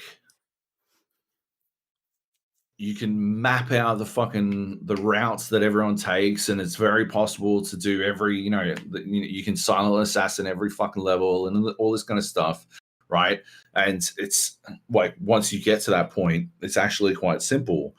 But the interesting thing there is that, like, there's still dexterity checks in there. You still need to like correctly hit your shots and stuff like that, and that's the same with Rainbow Six. And or you need to make it to a certain place within a certain window, otherwise the timing will be all fucked and you'll have to start again. And like there is a dexterity challenge there. There's nothing like that in Teardown, and so it's just a 60-second countdown where half the time you finish with like 15 seconds left, and you're like, well, that was not as actually tense as I thought it was going to be. And it's like, like it might take you a couple of, like the only reason it might take you a couple of attempts is because the voxel based engine and the physics might wind up fucking you up, right? And if you do your setup correctly, even that won't be a problem. There were like the steal the cars one, I needed like 4 attempts on, only because the solution I'd set up involved putting like a slanted, like, so what I needed to do was I needed to steal a car from one location, steal another car from a different location, and then and get these papers. But the papers were in in 2 warehouses that were like across other sides of the world from one another. Mm-hmm. And so one of the cars was on a boat, and the other car was on a truck. So I moved the cars. I moved the truck over next to where it would have to be, where the car would need to be to succeed. So I just parked the truck next to my escape vehicle. Then I moved the boat over next to the escape vehicle. And then I created a path between the warehouse and the dock office. And all I needed to do was jump on a boat and drive over, like grab the papers from one place, jump on the boat, drive over to the other place, grab the papers from the other, and then drive 2 cars into but as soon as you grab the first paper, the 60-second countdown begins. The only like reason I fucked up was because my setup wasn't there. I was sort of, I don't know, I had jack of it. I had this fucking table that was, I'd knocked the legs off one side and it was acting as a ramp. But for some reason, like, it took me 4 attempts. The first 3 times that I did it, the table, like something glitched out in the physics. And so the table would fall down through the truck, and so I no longer have my ramp upstairs, and like I'd have to start over until whatever physics-based shit was going on there, and that's just like it's just not that. I don't know, enchanting an idea to me. Like it boils it down into a situation where literally the only thing that can go wrong is the game fucking up, and I don't find that all that fun. You know, it is. I think the writing's pretty interesting, but yeah, I don't think it's worth grabbing. To be honest, it's a meme game. You play it because people are playing it and stuff. You know. That's kind of what I was worried about when I watched that one video. It just seemed a bit too shallow. Like there wasn't a lot going on. Once I watched him do the heist, it was kind of like, all right, but what's the like? Where's the challenge? There's nothing really that is stopping you from just sitting there for forever and just planning exactly. Forever, right? If your setup period took fucking like 3 hours. Yeah. Then the 60 seconds, like, there's no reason for that to matter. You know? Yeah. Reminds me of like what was it called? Hard Space Shipbreaker, where I talked about where there's a giant ship and you're taking apart this ship, but they give you a time limit on that. Like you can pull it apart and get to the pieces that you want to and dismantle it within a certain time limit. And people can play it that way and they enjoy it. And I started to enjoy that game a lot more, but you can also play that game as more like a chill thing where you can take your time, slowly pull the ship apart and that sort of thing. And maybe that's what this game is missing, is like some something to speed you up a little bit or you know, so that you can't just sit there and just work things out really quickly. But then that becomes a problem of like, there's levels, right? And so there's nothing to really stop you from just reloading all the time and that sort of thing, unless the objectives are procedurally generated, but I don't think they are they? No, they don't. Yeah. So yeah. Anyway. Yeah. I mean the engine seems really cool. Yeah, it's definitely an interesting experimental examination of what you can do with voxels and physics-based engines and stuff like that. Yeah. Anyway, moving on. I have something interesting to talk about. I played a video game developed by a Polish studio that is set in a cyberpunk world, Joab. Oh my god. He's what? Yeah, it's called Ghostrunner. It's not cyberpunk. I gotcha. Sweet. We've been boomed, people. You've been boomed. Ghostrunner is an action platforming game that, like I said, it's set in this cyberpunk world, and you are this like cybernetic sort of robot thing that awakens and is talking to somebody that's in your ear, and you're sort of awake now and having to realize who you are and what's going on and sort of discover this world. And I like the game that I would sort of point towards like a big inspiration for this would be a game like either Mirror's Edge or is probably the first one, and then something like Titanfall in terms of its movement and what's going on. But for the most part, it is basically an action platforming game where you are solving a series of puzzles and trying to avoid enemies that can basically one-shot you. And each time you get into a room, it is then about like, all right, how do I solve this? How do I get from point A to point B? Or it's generally like, how do I get from one side of the room, kill everybody, and then that'll unlock the gate for me to continue moving on. You as a Ghostrunner has a sword. That is your primary weapon. That is what you use to dismantle people. The enemy types that you come up against start off really basic, like someone with a gun that kind of just shoots at you, and then it starts doing this really cool like drip feed of different enemy types or different ways to interact with the environment. Because it starts off when you sort of wall running and then jumping, and then you can like lasso yourself onto certain objects and jump around, and it's very fast, fluid based movement that feels really good, and the combat is extremely satisfying. And then it's sort of just bundled up into this, like I said, like a puzzle game. It's about like solving, how do I solve this room and then move on to the next one, and it's super slick and fast.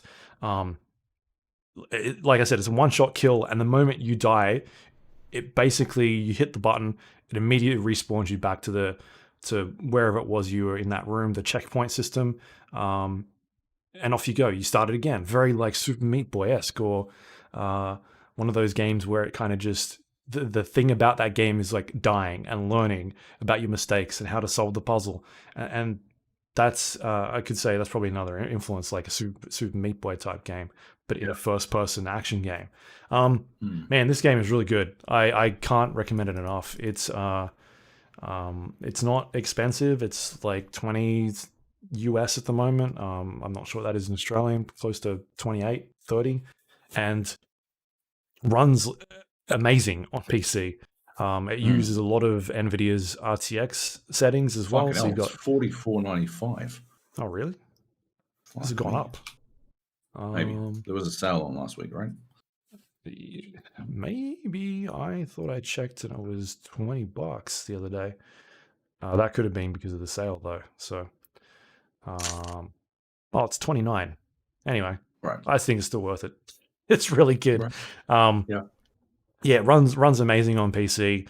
It's using a lot of the NVIDIA RTX features. So if you've got an RTX card, you can put on ray tracing. It uses DLSS as well. Looks fantastic. I think I'm 144 frames on my game. Doesn't drop at all. It's really impressive, fun game. Like I don't know if I've got any criticisms of the game. Towards the end, there's some jumping puzzles where I was like, this feels a little bit like maybe they didn't play test it as much as they could have. Right. And that had in relation to like jump pads launching me to somewhere where I wasn't hitting the mark, like something I shouldn't have hit properly. Yeah. But it's just such a cool game. Like the environments, there's just so many different ways that you can complete these levels, because you can pretty much fucking wall run on anything forever. You kind of just run around the room and move really quickly. I haven't done it yet, but I want to go watch some speed runs of this, because this is like the ultimate speedrunning game, and while making it look fucking sick, by just quickly dismantling the enemies on the screen and that sort of stuff. So that's something I want to do when I get some time, because I haven't had a chance to. But like, I was sort of playing it as a game where, all right, I'm going to play a level. Some levels take 15, 20 minutes to get from one side to the other, and it's got a very, very lenient checkpoint system. So you could basically kill everybody in the room, and it'll checkpoint, but you might need to get to the exit gate. So it's not like if you fall and die off the edge, oh, you got to do the whole room again. It'll be pretty good in terms of that stuff. So as you go from like room area to area, you're progressing through this level, and they only take about 20, 30 minutes. And so I was kind of playing it as I'll play one level and then I'll jump off and do something else. And I do that, and I quit the game, and then 15 minutes later I was like, man, I want to go jump in again. And so I'd play another level, and then I wouldn't quit. I'd play the second level, and then it was a game that I couldn't really, as much as I wanted to, I couldn't really put it down, because it was just so well done. And it just sort of came out of nowhere as well. I saw some reviews last week when it was coming up, and I thankfully got in contact with the publisher, and they sent me a review key for it, so I was able to check it out. But yeah, I don't, other than some stuff towards the end, I don't have many criticisms about it. It just saw like the drip feed of content, new stuff that is always being put into the game. It's just done so well. Of like, hey, here's a new mechanic. and here's a new enemy type, and then here's two of them, and then here's two of them and something else, and a new mechanic we've given you. And there's a couple of abilities that the game slowly gives you as well. And that could be somewhere that they could improve on in terms of as you go further and further into the game, you're unlocking these abilities, but it never felt like I was switching between them as much as I could have. I kind of just picked one and was like, oh, this is one that seems pretty cool. I'll just stick with that. I never felt like it gave me an enemy type that was like, oh, you should consider using this ability on this enemy type. There's definitely ways you can, but it's more of a sandbox thing where it's like, hey, you've got a new ability. If you want to use it, you can use it. It'll help you out. But also, here's a couple other ones you can use as well. I never felt really constrained by the things it was trying to get me to do and being like, this is the way you need to solve it. And this is the one way you can do it. It was more like, there's 7 ways you can solve this room and have fun. So yeah. Anyway, it's called Ghostrunner. It's out on PC. I don't know if it's out on any other platforms. I haven't checked, but I feel like it might be. It's out on everything. It looks like PlayStation 4, Xbox One, Nintendo Switch, at some stage, and then it'll be coming out on Xbox Series X and S, including PlayStation 5 next year. So, it's out on current gen consoles and PC right now. If you like action games, sort of games where you die a lot, you're learning about how to solve puzzles, this is right up there for you. Super Meat Boy. If you like if you want a better movement system than what was in Mirror's Edge, like it just works so well here. Looks amazing. The story is really fucking cool. The voice acting is great. There's your character is always talking to a couple other characters in the game, and just the sound, it just sounds really fucking cool. The guy that does the voice of it, just got both of them have really cool voices. So yeah, it's an awesome game. It's really hard to pass up. So there you go. Ghostrunner. Is this on your radar at all? Was it on your radar? Did you hear about it? Yeah, I played the demo back when it was on the spring summer sale, and I've been waiting for it to come out. I did not get a code, although he did share the request form with me. I didn't fucking do it because I had a bit on. Yeah. But I've requested one, so hopefully I can get a code. Otherwise, yeah, I'll probably buy it before the end of the year. It does look fucking awesome. And yeah, I mean, my biggest problem with Mirror's Edge was always the precision of the the movement system wasn't as precise as I felt it should be. Yeah. Like there was something lacking there. And yeah, you and a lot of people are saying that this one just fucking kills it in that sense.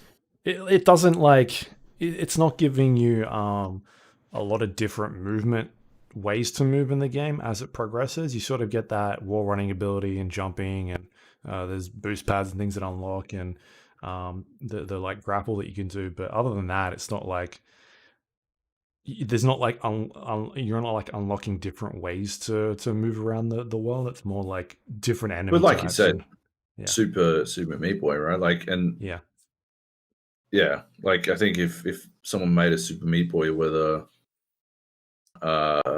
you occasionally jump somewhere and die when you shouldn't have, then people would fucking hate that too. And that's what happened to me in Mirror's Edge.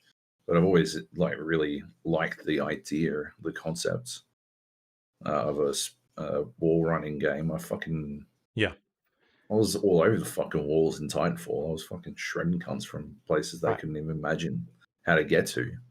I love that shit. I love first person platforming. You know? And here it's that thing of you start a level, you can get to one where you die like 2 seconds and you're like, how the fuck am I supposed to do this? And by the end of it, you're just doing like stuff you would see in a trailer.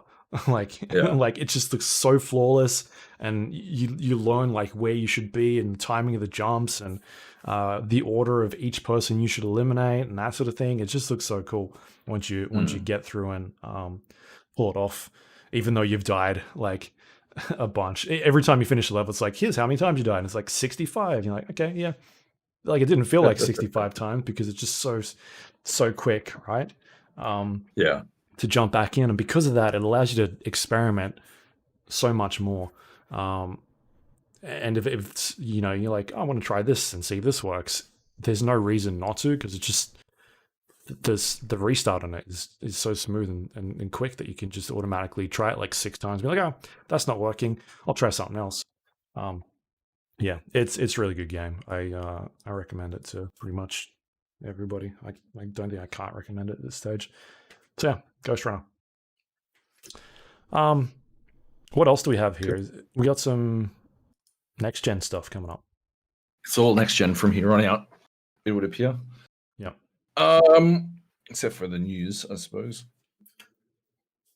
All right, let's do it. We're going to start with some next gen games. So right off the bat, I want to talk about how I'm not going to talk about Xbox Series X games. This is because this is so fucking desperately inside baseball. But the PlayStation clearly delineates between a PlayStation 4 game and a PlayStation 5 game. It's really, really obvious. And so you can tell if you've downloaded the PS4 version of Spider-Man Miles Morales or the PS5 version before you even boot into the game. Because, I don't know, unless I've fucking missed something, it is way, way tougher to tell when you've done the same on an Xbox game. And as far as I can tell, to get the Xbox Series X version of a game, it needs a like specific patch, and then Smart Delivery will like convert it basically, or like straight up just replace it. But I can't work out if that's happened to any of my games yet. And I don't want to accidentally misrepresent any Xbox games. So I'm only going to talk about one, which is Forza Horizon 4. It's the only one I'm 99% certain is the Xbox Series X upgraded. Because the rest of them, like, I mean, I've been playing Destiny 2. I spoke about it last week, but I've been playing that on the Xbox Series X since I got it, since I got the Xbox Series X, basically. And it is flawless. Like, you will, like, I don't want to talk about the fucking consoles just yet, but like the setup experience with the Xbox X is fucking like easy as shit. Like fucking Crisco. You slide in, baby. Like, it's fucking crazy. But so I was playing Destiny 2, and I was playing with Racy. He was big noting, blowing his trumpet about how he's going to load in faster than me, because he did obviously nothing. This is nothing on Racy. It's not Racy's fault by any circumstances. But he asked me, do I have a SSD installed in my Xbox One? To which I answered, honestly, no. And then he's like, well, I'm going to load in a lot faster than you do, because I have one installed in my Xbox One, and Destiny 2 loads really slow on Xbox. Smash cut to, I loaded in faster than him on everything we did together, because I was playing on an Xbox Series X, which has not just a fucking SSD, it's got a fucking NVMe PCIe 4 SSD. Like, it's fucking speedy. It fucking loads fast. The difference between Destiny 2 on an Xbox One X with a regular hard drive and Destiny 2 on an Xbox Series X is literally minutes. Like literally minutes. It is fucking crazy. That's that fucking experience, fucking phenomenal. But outside of that, graphical adjustments haven't occurred to most of these games yet. They're all being delivered on the day because what's happening is like they're trying to squeeze the fucking most they can out of the opportunity to deliver the Series X version. I mean, Destiny 2, I think, won't be delivered until fucking December or something, right? Like, yeah. So, Forza Horizon 4, I'm not going to talk about a lot because I basically only played it to have a look, and it looks fucking gorgeous. Like, there's zero question, right? These consoles are so much better than the last fucking generation of consoles. Like, just so much better. Just from a pure tech, they've both got hardware-based ray tracing. They've both got fucking way better CPUs. They both actually have fucking independent GPUs as opposed to on board, which is what both the previous generation consoles did. I think the Switch is the only one inexplicably to have independent GPU. Way more RAM, and the SSD technology can't be fucking overlooked. But Forza Horizon 4 runs fucking gorgeous, looks amazing. I mean, it's always looked amazing, but I will check. But if you go to the YouTube, hopefully there will be some fucking video footage of it in action. It won't look as good as it can because you're not rendering this in fucking 4K. No, or HDR. But it like you will be able to see the fucking difference. I don't think I could do a fucking direct comparison for you because, like I said, like the fucking Xbox, I don't think I can load into the Xbox One version of Forza now. I think I just have the Series X one. Whereas I believe I could like independently download the PS4 version of Miles Morales and on PS4 and like the PS4 version and the PS5 version. Right? I could. I haven't. Be forewarned. I'm not doing it. I just don't give a fuck. Like, I don't know what that would prove. I've got no idea, but I'm sure you'll be able to see it on Digital Foundry at midnight on Saturday. I'm 100% certain someone's going to do that fucking comparison video. Oh yeah, because they'll be doing benchmark tests and all that sort of thing. Yeah, exactly. I've done one comparison video, and it's going to blow the fucking world away when they see it. It's going to blow the fucking world away. But until then, you'll have to head to Digital Foundry. I guarantee Digital Foundry did not think to do this game. But anyway, so games I played that I've never played before. The first one is Astro Playroom, which I've been calling Astro Boy Playroom for so fucking long. But it is not Astro Boy Playroom. It's got nothing to do with Astro Boy. It's also not called Astro Bot Playroom, which I also thought it might have been, but that's not it.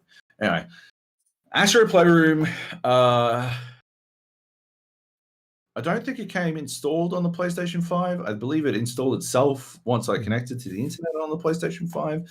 But it does appear to be essentially the PlayStation's Alex Kidd in Miracle World. Yeah. It's like the built-in. Right. It is the built-in game. Yeah. If you buy a PlayStation 5, you have this game. Yep. I do not know if I don't think anything like that exists for Xbox. Not that this is like don't get it twisted. This is not fucking Alex Kidd in Miracle World. This is not a complete game, right? It is a very cute platformer, but it's a fucking showcase. It's a showcase of the DualSense control pad. disguised as a very cute platformer. Like it's not doing. You're not. This is not going to get any fucking game of the year. It's not even really fucking considered in game of the year votes. And I don't even think it's that great a demonstration of the power of the PlayStation 5 because it didn't do anything that I thought was particularly mind blowing in terms of like it doesn't. It's not like fucking resource heavy enough to require the fucking processing power of the PlayStation 5 or the phenomenal speeds of its IO throughput or anything like that. It is it's a platformer, right? It looks pretty.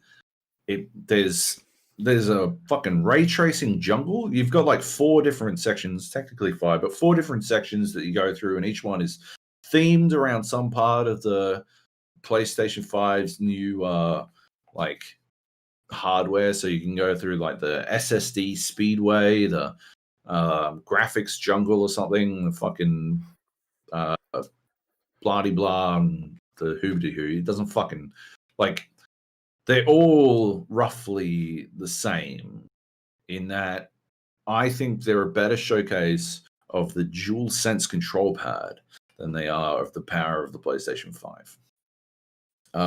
It looks, don't get me, like it looks pretty, and they've done a great job with the arts, but yeah, it's not fucking Crisis or some shit. You're not like going, holy shit, look at the leaves and shit. You're like, okay, so it's Donkey Kong. That's what Dreams is for. Yeah, that's it.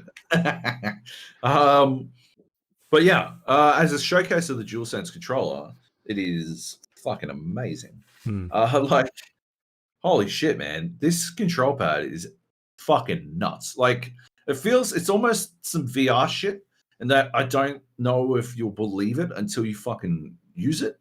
But like the first time you pick the thing up, it actually feels a bit like a Xbox controller. The first thing my wife said was like, that looks like an Xbox controller. And I'm like, well, hold on. It's still got one superior feature, which is symmetrical fucking thumb pads, which will always be superior to the fucking janky half-cock shit that Xbox has. But that is a fight for another day.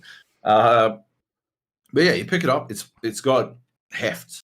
It's not the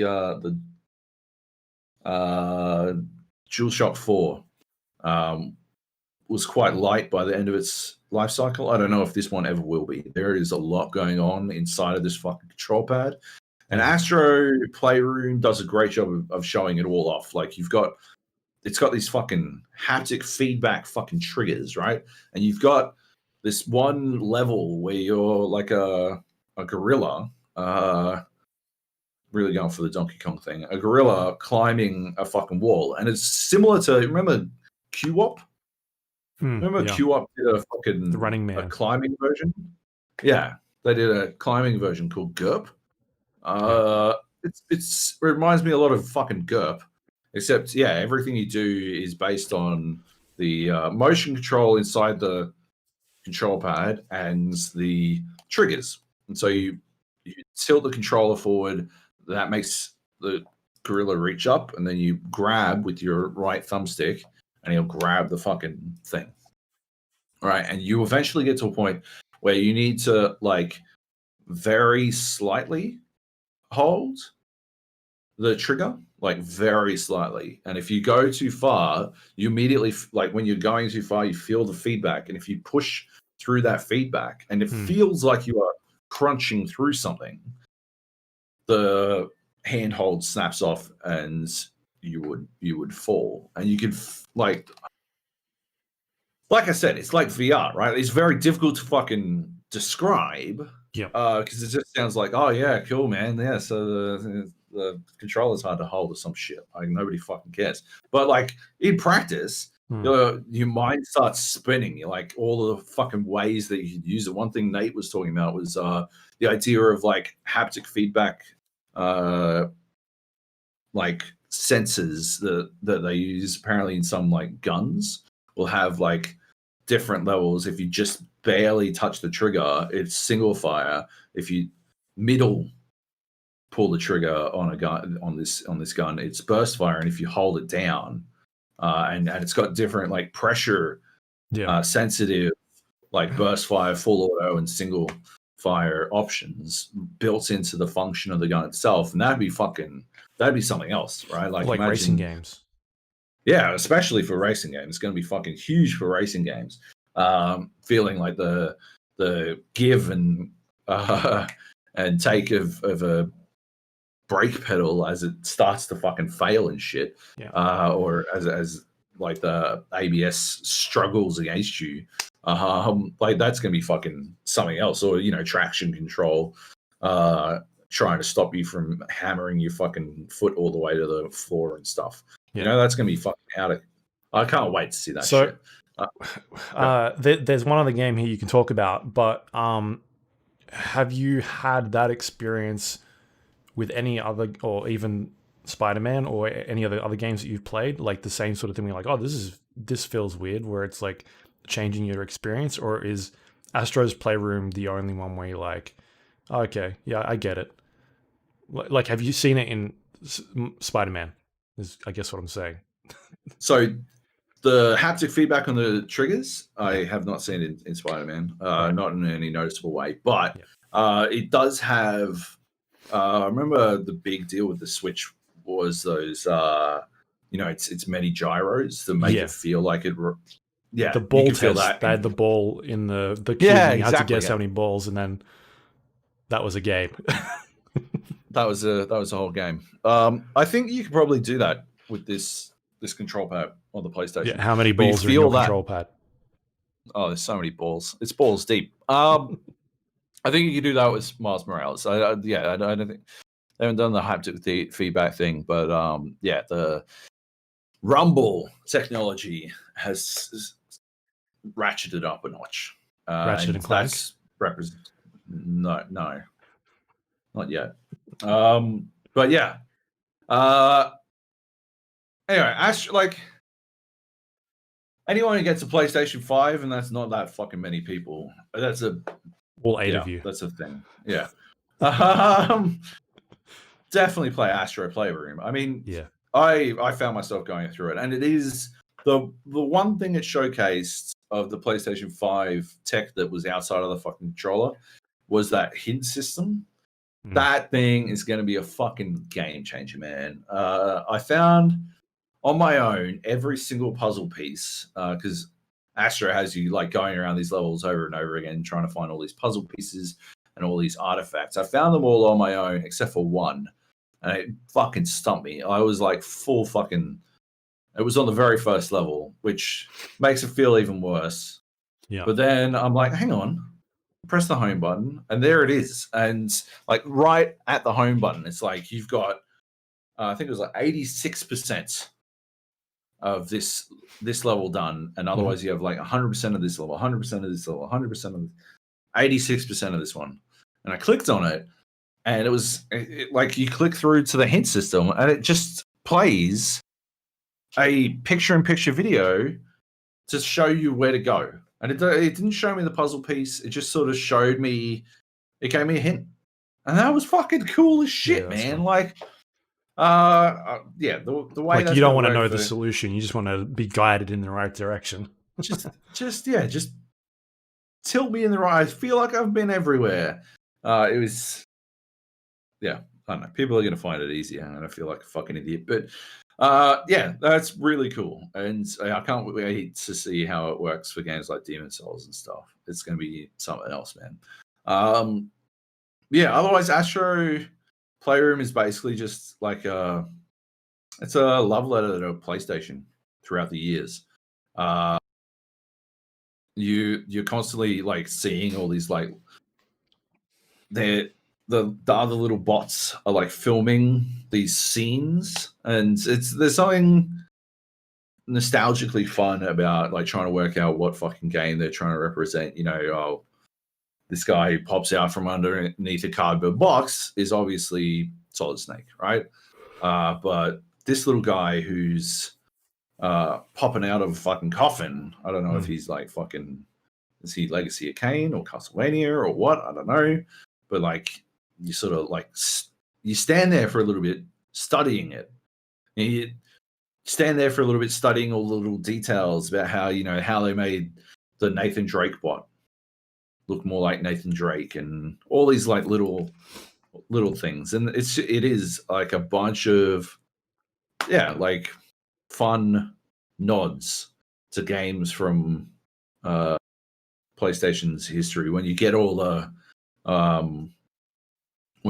puzzle pieces and artifacts from the snow level, it like the achievement you get is called like cool hoarders and stuff like that. And it's like, I don't know, I've had every single PlayStation console.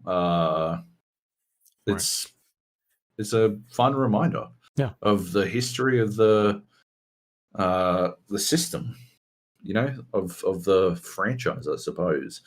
And yeah, it's just, I don't know, there's something warming. The artifacts you collect are the consoles themselves, like every single bit of fucking kit. The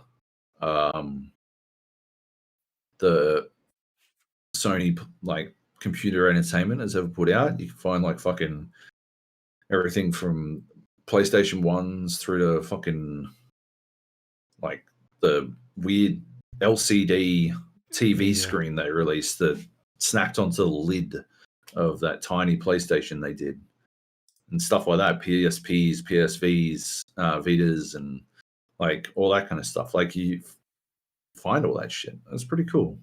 Yeah, it's just but it's not a complete game, and it is pure fan service. There's no question. Yeah. Like it's not going too ham on this shit. It is just a showcase of PlayStation, and it does a good job. I think they did a good job with it.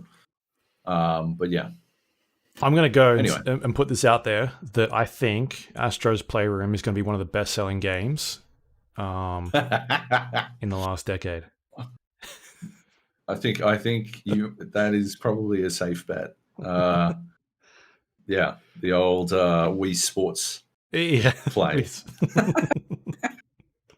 Right. Yeah, it's going to be one of the best. Certainly, it will probably be the best-selling next-gen game of 2020.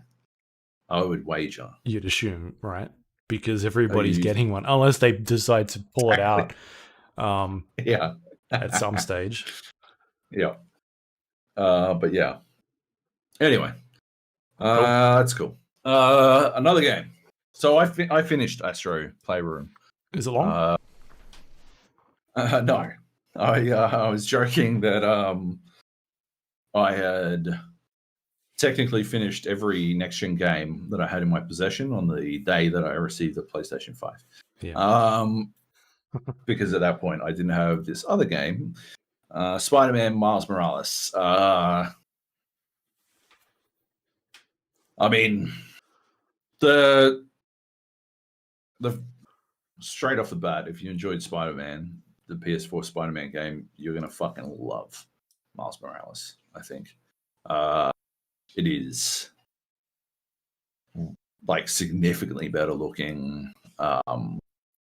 It's the sense of speed that I was missing is there. It's there on Miles Morales on PS5. Right. So you're playing it on the 60 frames per second, not the.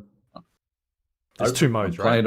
There's performance mode and graphics mode. I don't know what the fuck they're called. I play it on looking pretty mode. It's still there. It's looking fucking gorgeous, and it is playing fucking well. Yeah, I don't think I think what they've done is like they've definitely represented speed a lot better. So that it doesn't matter, like the performance and the speed, they're not inextricably linked. I think they were like the limitation of performance is why the speed was what it was. But the reality is even on like regular even on pretty mode, right? The what slowed down the Spider-Man on PS4 wasn't the fucking graphics hardware or the CPU. It was the fucking hard drive, right? That's what limited it, and the hard drive in the PS4 is fucking belting.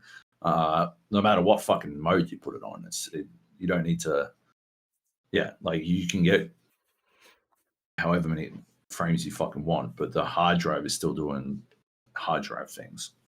So yeah, the sensor speed is 100% there when I felt it wasn't on the PS4 version. But yeah, it also looks gorgeous. You've got those ray tracing subtleties, like having a fight in front of a windowed mirror has the illusion of there being more guys than there really are, because you can see their fucking reflections and stuff like that. And it's not until you notice your own reflection that you realize that it's, there's not that many people, which is fucking like trippy the first time it happens. It's not like the game doesn't put you in scenarios where, it's not like you're having fights in a hall of mirrors or some shit, like you're fucking John Wick or some shit. It's just like happenstance. You happen to be having a fight in on top of a fucking building that is surrounded by mirrored glass, and it just fucking happens. You glance over. It's not strong. It's not like, don't get me the wrong, it's not like those fucking videos of Watch Dogs Legion or some shit. It's a much more muted version of ray tracing, but it's still there, and it's still fucking awesome when you see it in action. And the city itself just looks fucking pretty. Everything looks prettier. Yeah, you just fucking tear through it at a insane pace until you get to where you want to go, and it feels like, as a result, you're more heavily incentivized to experiment with like routes and stuff. I found myself by the end of Spider-Man just sort of taking the direct route, because I remember, even then it was often faster to just swing somewhere than it was to try to fucking.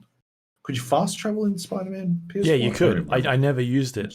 Yeah, you never used except it when I played it the second time. Right. But it did such a good job of being like, hey, you can go from point A to point B, but there's all this other stuff around you that you can swing, like detour. And so I never used fast travel at all in that game because it was just so well paced. Yeah, and it didn't feel like it was that much faster, right? In this, fast travel is like fucking near instant. It is fucking ridiculous, but you still don't use it because you wind up because swinging places. The only time I use it is when I'm at like your Miles' home is now in Harlem, and there are some times where you got to go to the fucking bottom of Manhattan. You're like, well, fuck that. I could swing all the way there, but no, I'm just gonna zip down to the fucking lowermost fast travel point, because why not? Because and it is like, in that case, it's literally a difference of minutes. Like you fast travel and you're there in seconds. Spider-Man was pretty quick. It was like 15 seconds maybe. Right. Yeah, but like in this, you could be at one fucking train stop, and it would still be faster to fucking fast travel to the next train stop than it would be to swing over there, despite how much faster it feels for you to swing. Like it is ludicrous. It's not that big a deal, but it is what it is. And yeah, you get to spread your wings as Miles Morales Spider-Man, like fucking flex your spider muscles and see what you're capable of. It's the start of the game sort of has you hanging out with Peter Parker Spider-Man for a little bit, and then he goes away on holiday with MJ and leaves New York to you, and it turns into, you're the only Spider-Man, but there's also a bit of a imposter syndrome situation where He's reckoning with the idea that he's not the real Spider-Man, and New York doesn't necessarily treat him like he's the real Spider-Man. And over the course of the game, and as he sort of protects New York or Manhattan from the villains, which I believe I'm not allowed to go into, or it's just better if I don't really talk about them. Easier if I don't talk about them all that much. But as you protect them from the villains, he gets cred as at least a Spider-Man, if not the Spider-Man, which is cool. And yeah, like he feels a lot younger than Peter Parker did as Spider-Man, and I think they lean into that a little bit more. I think there's quite a bit of influence from Into the Spider-Verse, in that, I think that might have defined Miles Morales as a Spider-Man in popular culture. So he's a dork, and he's got dorky friends, but he loves his music and his street culture and all that kind of stuff, and you get a lot of that out of this game. And at the same time, he's slowly discovering that he has powers that Peter Parker doesn't, and he's working out how to use those powers to his advantage, and it's pretty cool. I mean, they've managed to like ratchet things up a notch. The stakes feel higher because he's younger, but at the same time, he's technically more powerful than Peter Parker Spider-Man. He's got more in his arsenal, and so while the stakes feel higher, you feel actually like more capable of handling them. Yeah. Like Spider-Man PS4, I think Miles Morales, like it falls into a bit of a trap in that stealth winds up being overly powerful. The AI isn't really smart enough to deal with Spidey stealthing his way through an area. And like, yeah, there's absolutely fucking Miles Morales can go invisible. So you're even more equipped to lean heavily into that.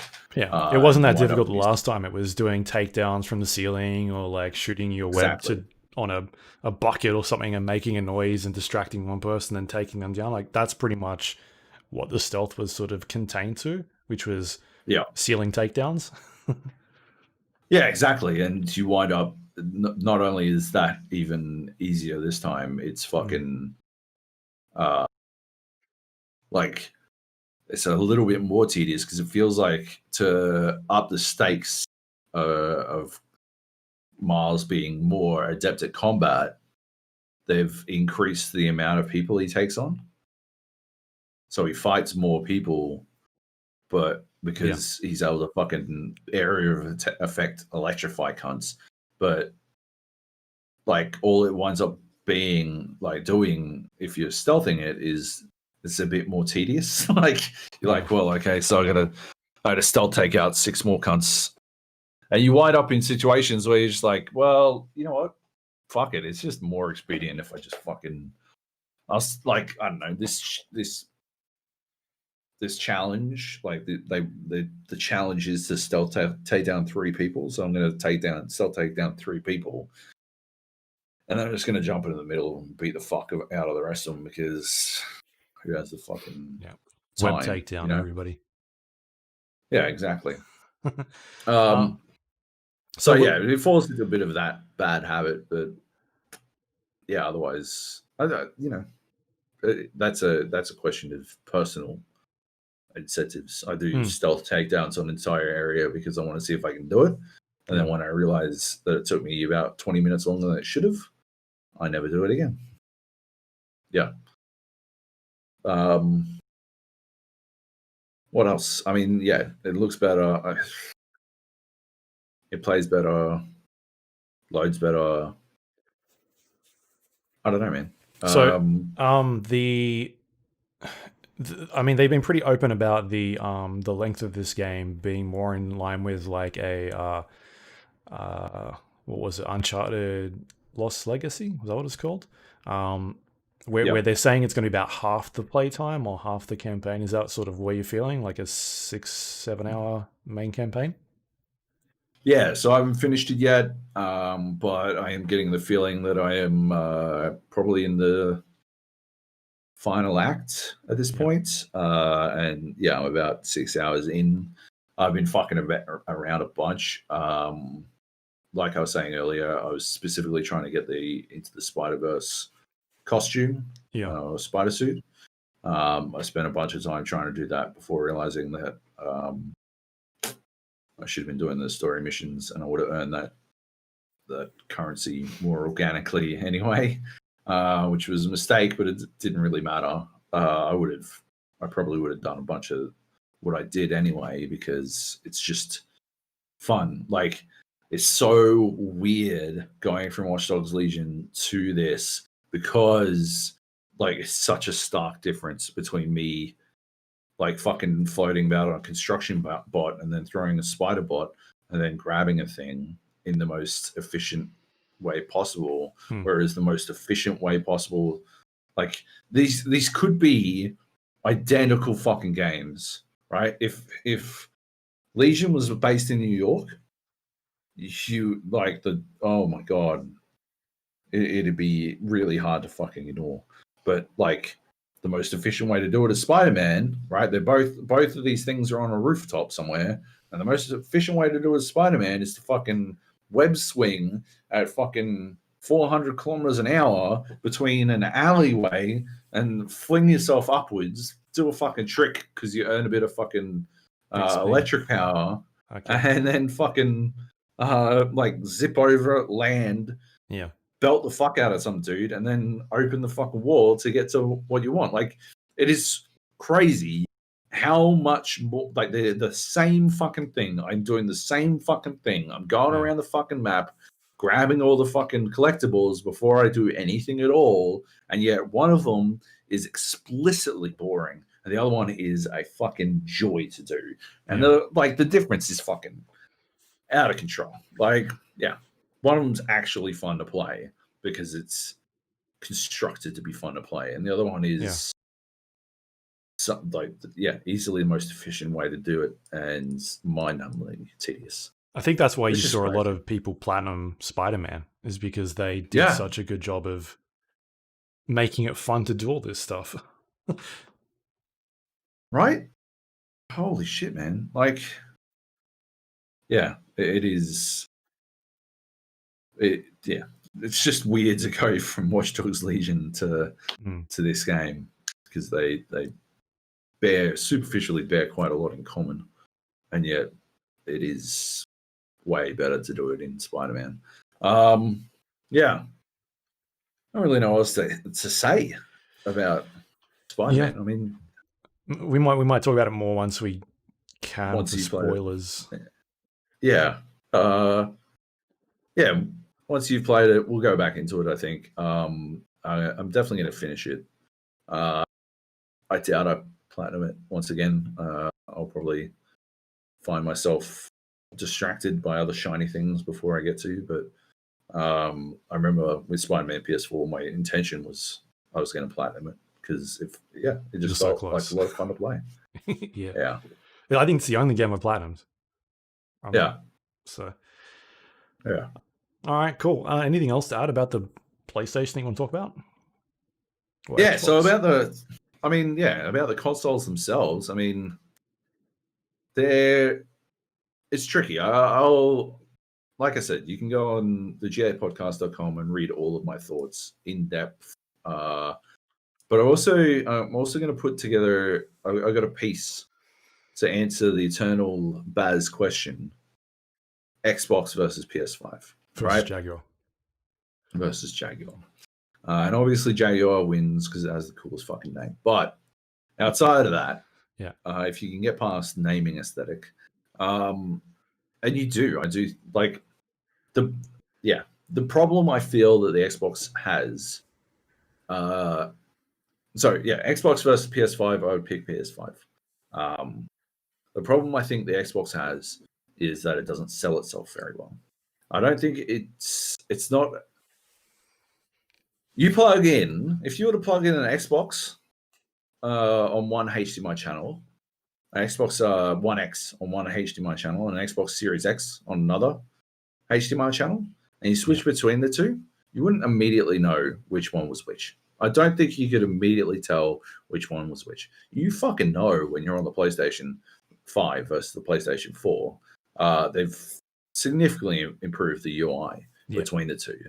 But unless your Series X is loading into unless you're at some particularly pretty location in Forza Horizon 4, on both the Xbox and the Xbone X and the Xbox X. Unless you're at that location and you can directly showcase the difference in visual fidelity, like, you're not going to be able to tell. And I think that's a huge problem, right? The Xbox controller is, like I said last week, it is objectively better. It is a significant upgrade in terms of controls, and I vastly prefer it to the Xbox One controller. That's it. Admitting up front that I've never had a fucking Elite controller. But compared to the default Xbox controller, the Xbox, fucking man, naming conventions. Holy shit. I loathe the Series X. The Sex. Okay? That's it. From now on, going back to calling it the Sex. The Xbox Sex control pad is, it's definitely better than the One X control pad or the One control pad, but it isn't that different. It's not. It's just a better version of the same thing. The DualSense on the PlayStation 5 is a revolution. Like he said, I don't know if fucking games are going to use half of what it does. The first party games. First party games, definitely. Yeah, when was the last time you used a touchpad on the on a game? Other than that's not a Sony game, except for except as a like select button, right? Yeah. 100%. But yeah, like, most games aren't going to use it all that much. But I don't think it takes that much to fiddle with your rumble to get the most out of the rumble sensors in the DualSense. I don't think it'll be that much extra work. Probably nobody's going to use the trigger shit all that much except for first party games, but most people will use the fucking rumble, I think, because a lot of games do it when they port over to the Switch, right? The DualSense is actual next gen hardware. It feels like something different, and Astro Playroom is something to showcase everything it does well, everything the PlayStation 5 does well. Like, the UI looks different. Miles Morales is better. It's right there. You can see it. It's a better game because of the PS5. And I don't think the Xbox Series X does a great job of showcasing why it's a better console. It just sort of feels like, right, like, when you look at the specs, right, the difference between even the One X and the Sex, right, is multiple generations. Like, fucking 4 generations of graphics card, right, of difference. Significant difference, right? It is like going from a 980 to a 3080, right? Or I guess whatever the fucking AMT equivalent would be, right? And that is a huge fucking leap, man. Like, that is a big fucking deal. The Series X is a belting piece of kit. It's fucking awesome. But it's like, I don't know. It's like if you fucking plugged a new graphics card in to your computer, right? It's still your same computer. It's still got all your fucking bloatware and all your fucking BSODs that I can't seem to fucking solve and all that kind of shit. Like, yeah, it's the same fucking. It feels like the same. It's the Xbox, right? And maybe that's what they're going for. Maybe that's why they called it a fucking Series X, and maybe that's why I can't stop just calling it a fucking Xbox, even though it's driving me fucking crazy because I'm trying to differentiate between fucking a decade's worth of fucking consoles.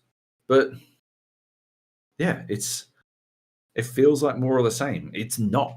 And you can tell as soon as you're fucking playing it, right? But if you took a fucking picture, right, of a screen, you wouldn't immediately know. And that's a problem, I think. That is a big problem the Xbox has. Yeah.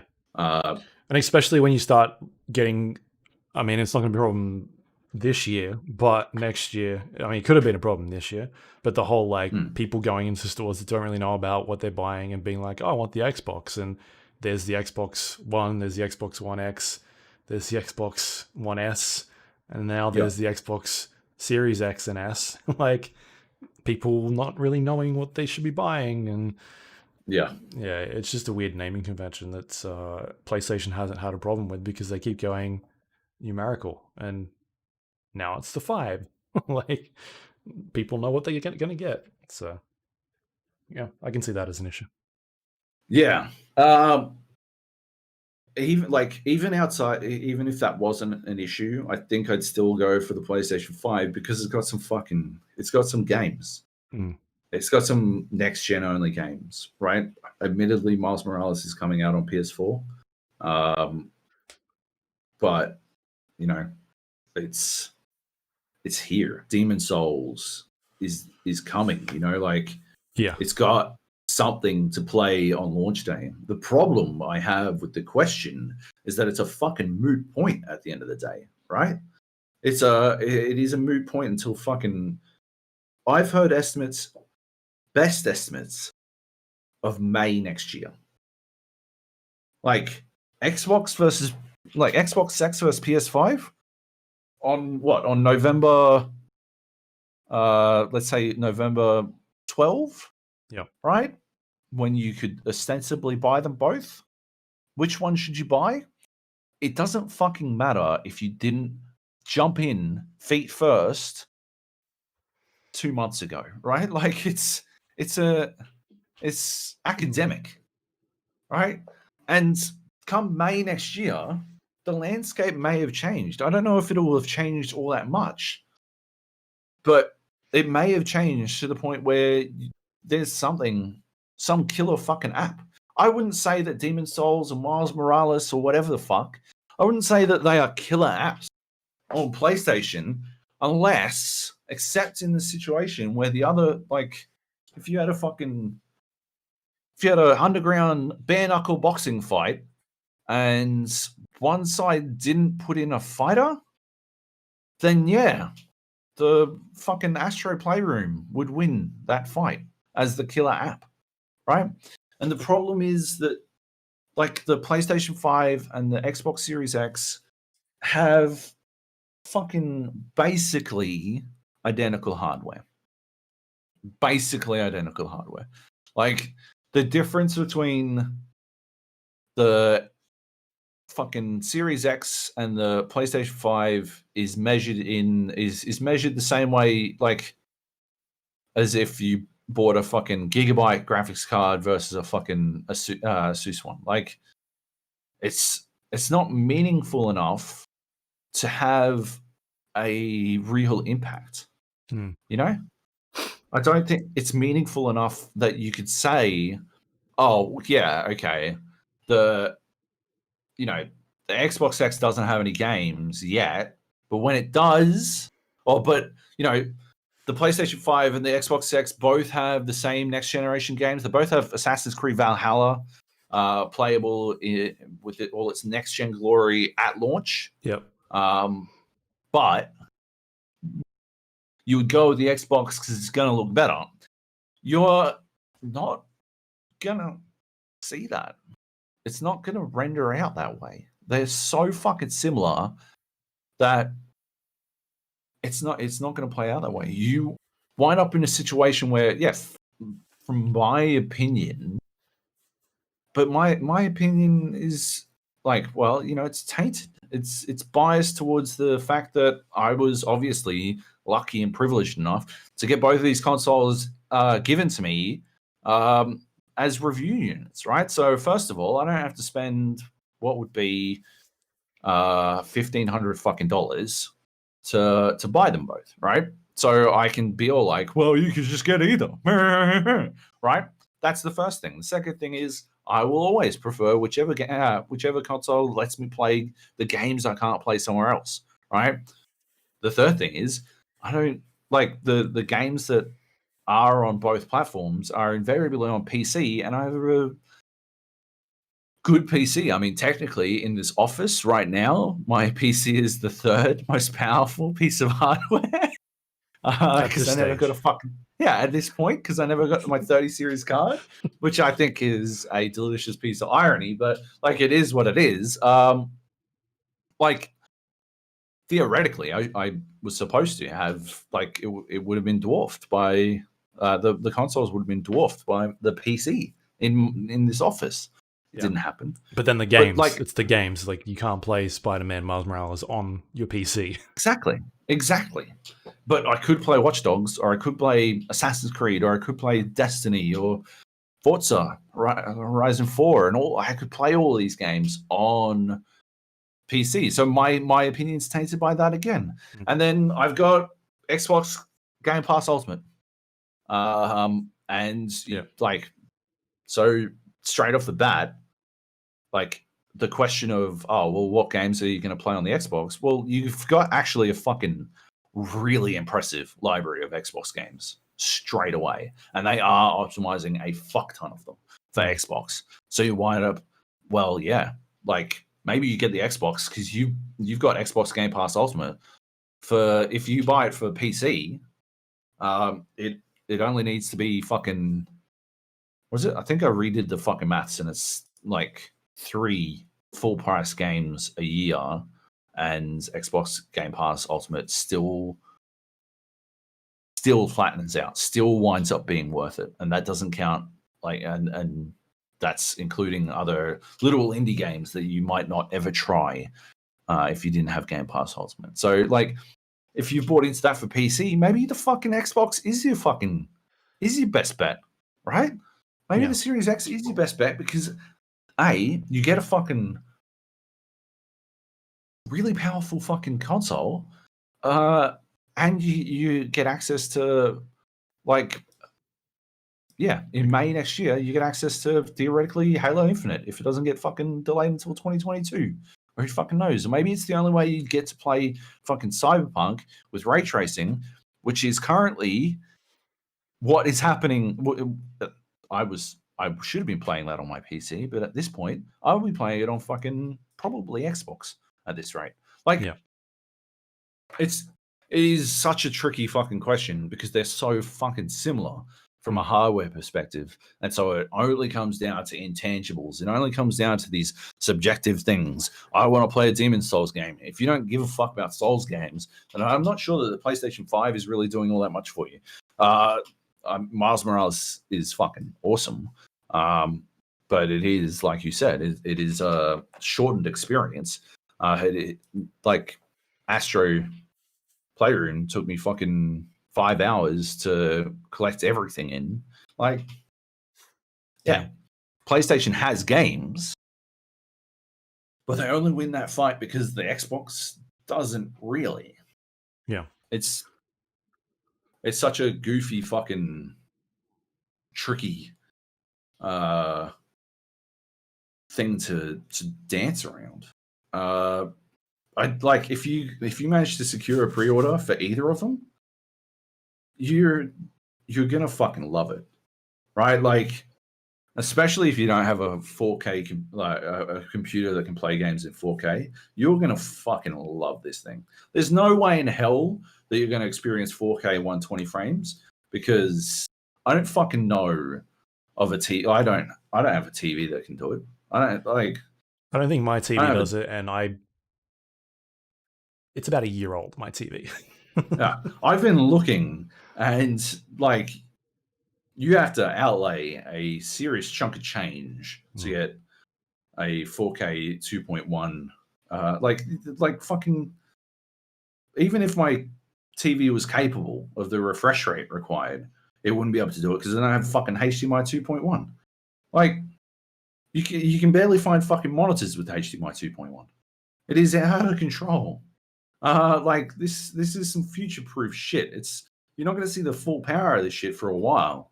At the same time, you are going to see glorious 4K ray tracing, hardware based ray tracing on your fucking television. And yeah, like if you were to put an Xbox One X game and a Series X game next to one another and switch between channels, you probably wouldn't be able to like see the difference in like on the pause screen. But once they're in action, you'll fucking notice. Like you notice 4K games looking fucking gorgeous. You notice and running at 60. Like you notice that shit. I don't know, man. Like, yeah, there's no way in hell. There's no buyer's remorse in buying one of these consoles for $750. I realize this might sound a little fucking, having been up front and explained that I got given both these consoles. Like they're long-term loaners. There's no guarantee that I get to keep them. I did say that, I haven't typically been asked for them back, but that doesn't mean that they're mine forever. But I sorted it out for you already. I told them you lost it. It's fine. Sweet. It's fixed. Easy. Did we talk about that last week? Yeah. But like, yeah, don't get the idea that I'm saying these consoles are fucking phenomenal because I desperately want to keep them or make them fucking happy or something. Like, I just haven't. There's nothing wrong. They're really good. They're good consoles, but flat out, there's not a lot of fucking play on them. Like, maybe them being sold out is the best thing for it. Maybe being sold out is the small gap they need to get some fucking games out. If you're buying these consoles because you bought in 2 months ago, you're absolutely not going to be unhappy with your purchase. Each of them is 100% worth $750. As someone who just rebuilt a fucking PC and didn't even get all the parts he wanted and still spent more than that. Yeah. Like 1,000%.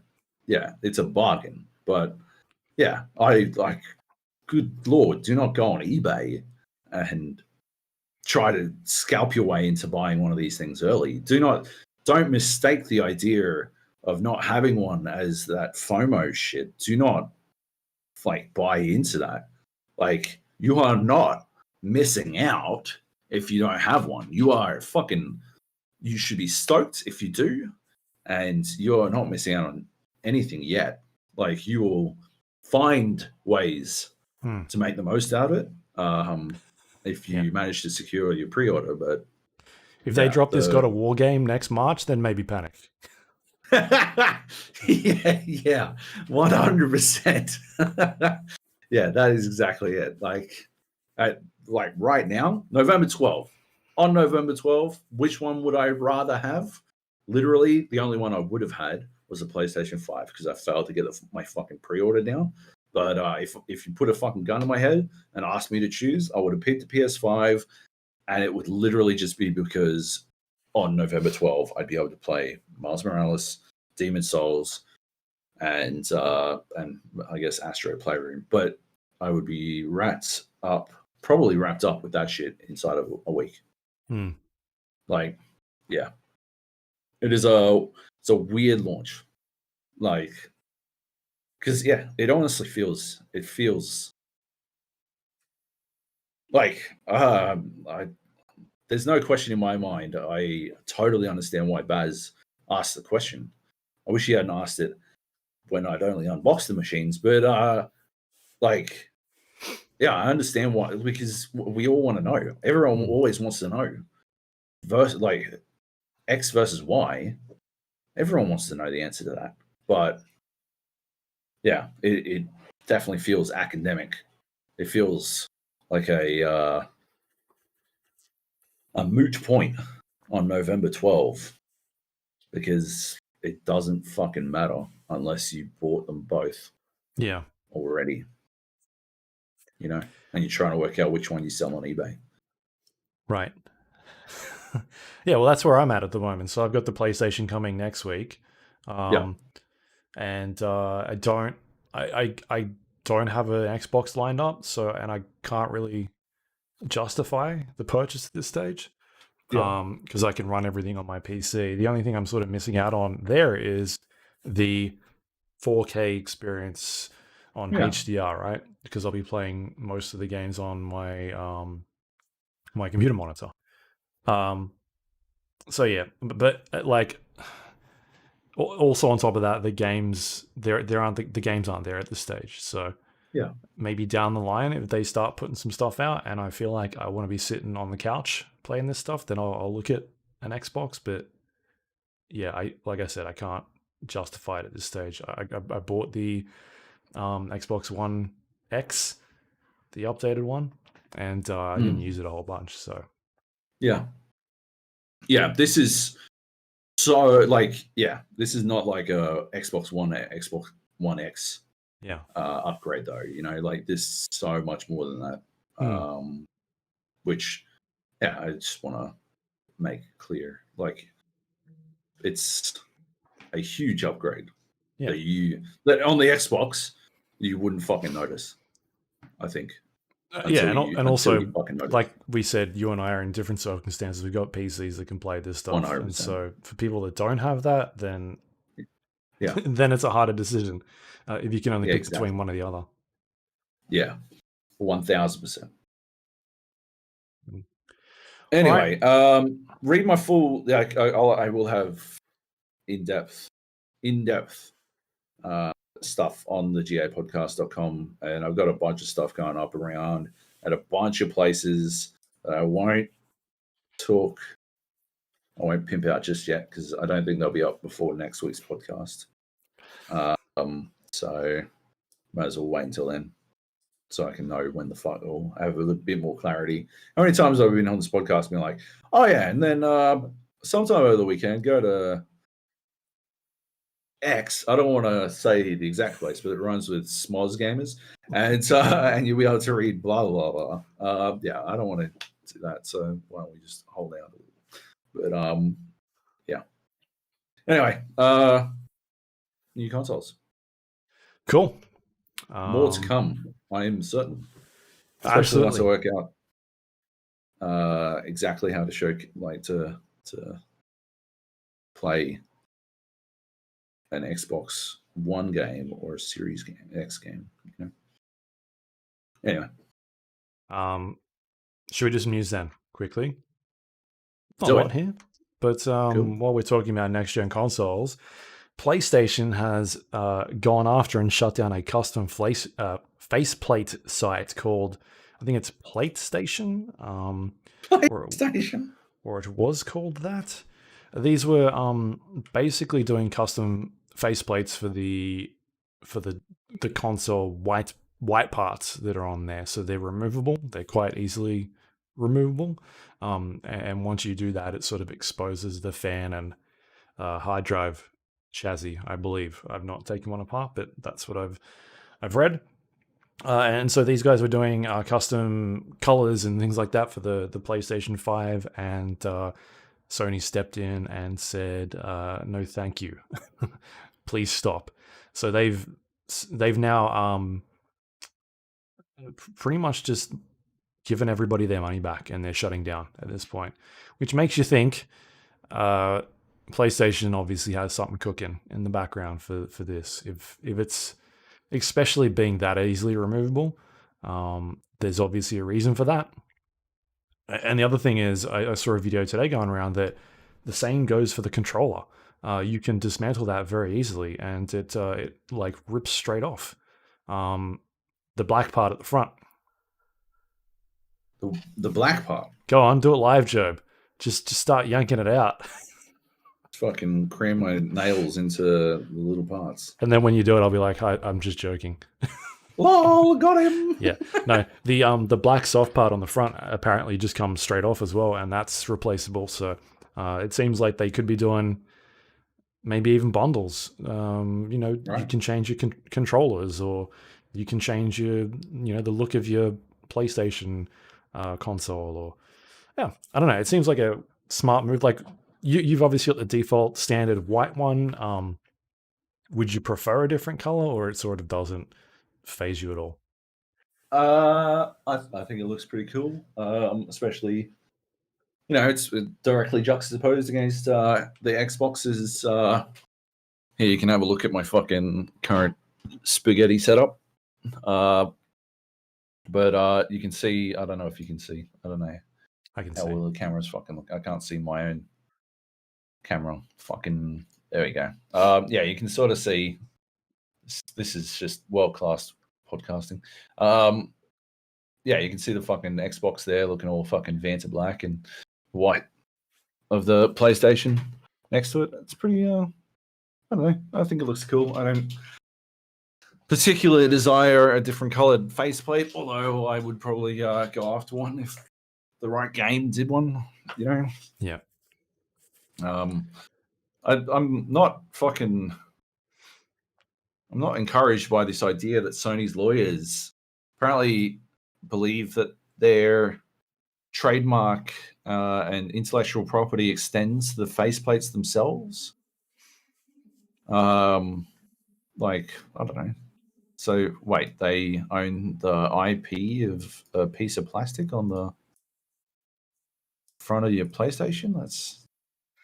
How is that IP infringement? I don't know. It's a bit weird to me. I think there might be more to this story. Yeah, I mean, it comes down to they can do a lot of stuff with this, right? They can start doing branding with like, hey, we're going to do a Marvel set, or team up with the Golden State Warriors, and now you can get a Golden State Warriors cover. Like, there's a lot of avenues for this sort of stuff, and they obviously want to be in control of it. It's their product, so yeah. I mean, it sucks. Obviously, people can make their own, right? It's not hard for you to take that thing apart and fucking go to town with it on a spray can and a stencil, make your own thing if you want to. I don't think they're going to stop people from doing that, but I guess they're just trying to stop companies from setting up shop and sort of stealing their thunder. Anyway, I think it was called PlayStation. It was PlayStation. What a name! What a great name, though. They changed it to customize my plates, and right. Yeah, still got in trouble. There you go. Well, alrighty. All right. Next up, we've got Star Wars Squadrons. Patch 2.0 went live a couple hours ago before we started recording this. I had a chance to jump in and check out this new patch. The big one that sort of I was looking for was the frame rate lock issue that I talked about when the game launched. It's been in there since it launched on PC, which stopped you from running anything over 60 frames per second. And if you did, it's basically broke the frame rate and made everything really like stuttery. Wasn't smooth. The problem then also correlated across to the VR version as well, and because you couldn't actually change the frame rate in the VR version, any like Oculus device or HTC Vive or whatever headset that you had that was doing higher than 60, which is a lot of them, was having a lot of problems as well, and so they weren't smooth at all, and you couldn't change the frame rate to cap it, and so that was a big issue. I've jumped in and confirmed that it's fixed. My game is running at 144 frames on PC. It's very smooth. You can notice it very easily. It looks great. I fired up the VR version, and that is fixed as well. The frame Awesome. rate is running at I think you told me my mine was like 85, something like that. In the Yeah. 80s. Yours does 80. Yeah. Yeah, mine does So 90. it didn't make me want to fucking throw up when I put that on, and I was like, this Yay! frame rate is not working properly. I did see there were some people complaining about a few minor issues that have come up about this. In particular, performance seems to be not great once you are exceeding a high frame rate. It seems to be very fluctuating for Oh, okay. the optimization of it.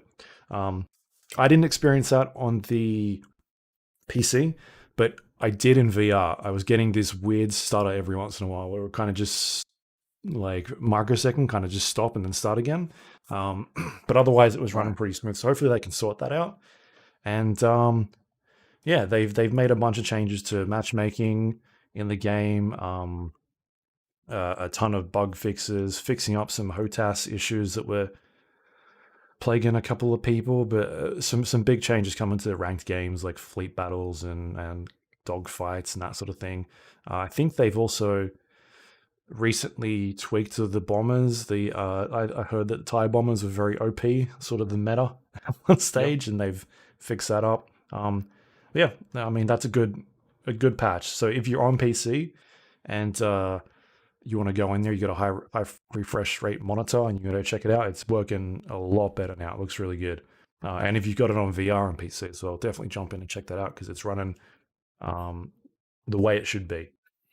So yeah, I just wanted to add that because I've been on their fucking case for a while about it. The other thing is that I noticed they didn't actually mention in the patch notes they fixed it. They put an update out a couple of days ago saying it would be included in this next update, but then didn't put in the patch notes. Like they're trying to. I feel like they're trying to hide it. The fact that this game has been broken for 5 weeks or 6 weeks, whatever it is, and not put it in there. Anyway, it's just really weird that they didn't list that as a fix yet. It's been the number one biggest problem for the PC version since it came out. So there you go. Are you going to jump in and check it out, or you've uninstalled it? No, it's still installed, and I will absolutely jump in and check it out. Right. Yeah, I'd be curious to see I if don't know it feels when, better but for you, considering you liked the VR before. yeah, Which is weird. No, I was more enamored with the fucking like the I don't know, the glory of it, the fucking majesty of sitting in a fucking X-wing. Like, Yeah. it's overwhelming despite any minor frame rate issues. Yeah. And yeah, like, yeah, I'm sure it'll be even better still, which is cool. If your PC can run it, we'll see. Ha! Yeah, true. Maybe I could put it on one of the other two computers I've got in this fucking room. Yeah. See if it runs on that. Anyway. And the last piece of news I got here is World of Warcraft Shadowlands is now being dated for November 24th. So this is obviously delayed. It now has a release date, not too far away. The free patch rolled out recently. I've been playing Warcraft for the last couple of months, jumping in. Yep. And jumped in with my wife on the weekend, and they have basically reset everybody's characters. They've scaled them down. So I had like a level 120, and it's now 50 is the max level. So they've bumped all the levels down. They've tweaked a bunch of the values and that sort of thing. So yeah, they're gearing up for this next update. And I'm excited for it. I'm keen. I'm curious to jump in and see what that is all about because it's been fun. I don't know. I feel like you might have liked the last update. There was all dinosaurs and shit. Really? Yeah, but maybe it's a bit too. I don't know. Not your thing. You won't tempt me, Satan. You won't tempt me. There's a lot every of dinosaurs in this one. In the last. Fuck. One. Really? Yeah, it's like a whole area. There's dinosaurs. God damn it. All right. Anyway, I'm looking forward to that. Dinosaurs. Should be good. And that is the news, unless there's anything else you want to bring up quickly before. No. All right. Any questions? We do have a question. I've got a little blinker here. Fucking when's October 29? Spaz fucking done it again. Did I answer this last week? Cheeky cunt. I believe I did. Okay. Johnny Bravo writes, "Hey gents, once upon a time, my supervisor wanted to check the performance appraisals I'd done for my staff, which she was going to compare with my colleagues to ensure we were all reporting consistent. I told her she could fuck right off. All right. I told her she could fuck right off because if she changed anything on my assessment, then it wasn't my assessment anymore and I wouldn't sign it. As a compromise, I offered her to do all the staff assessments herself, which was not accepted. All right. So here I am hearing you guys talk about editing reviews that other people submitted and having your reviews edited. The most recent of note being Joab's GameSpot review of Dead by Daylight, which was apparently edited heavily. So when does a reviewer's review not become the reviewer's review? It's a good one. Shit, Luke. I don't think your reviews don't get edited all that heavily, do they? A little bit. I mean, it depends on where it goes, I guess. Yeah.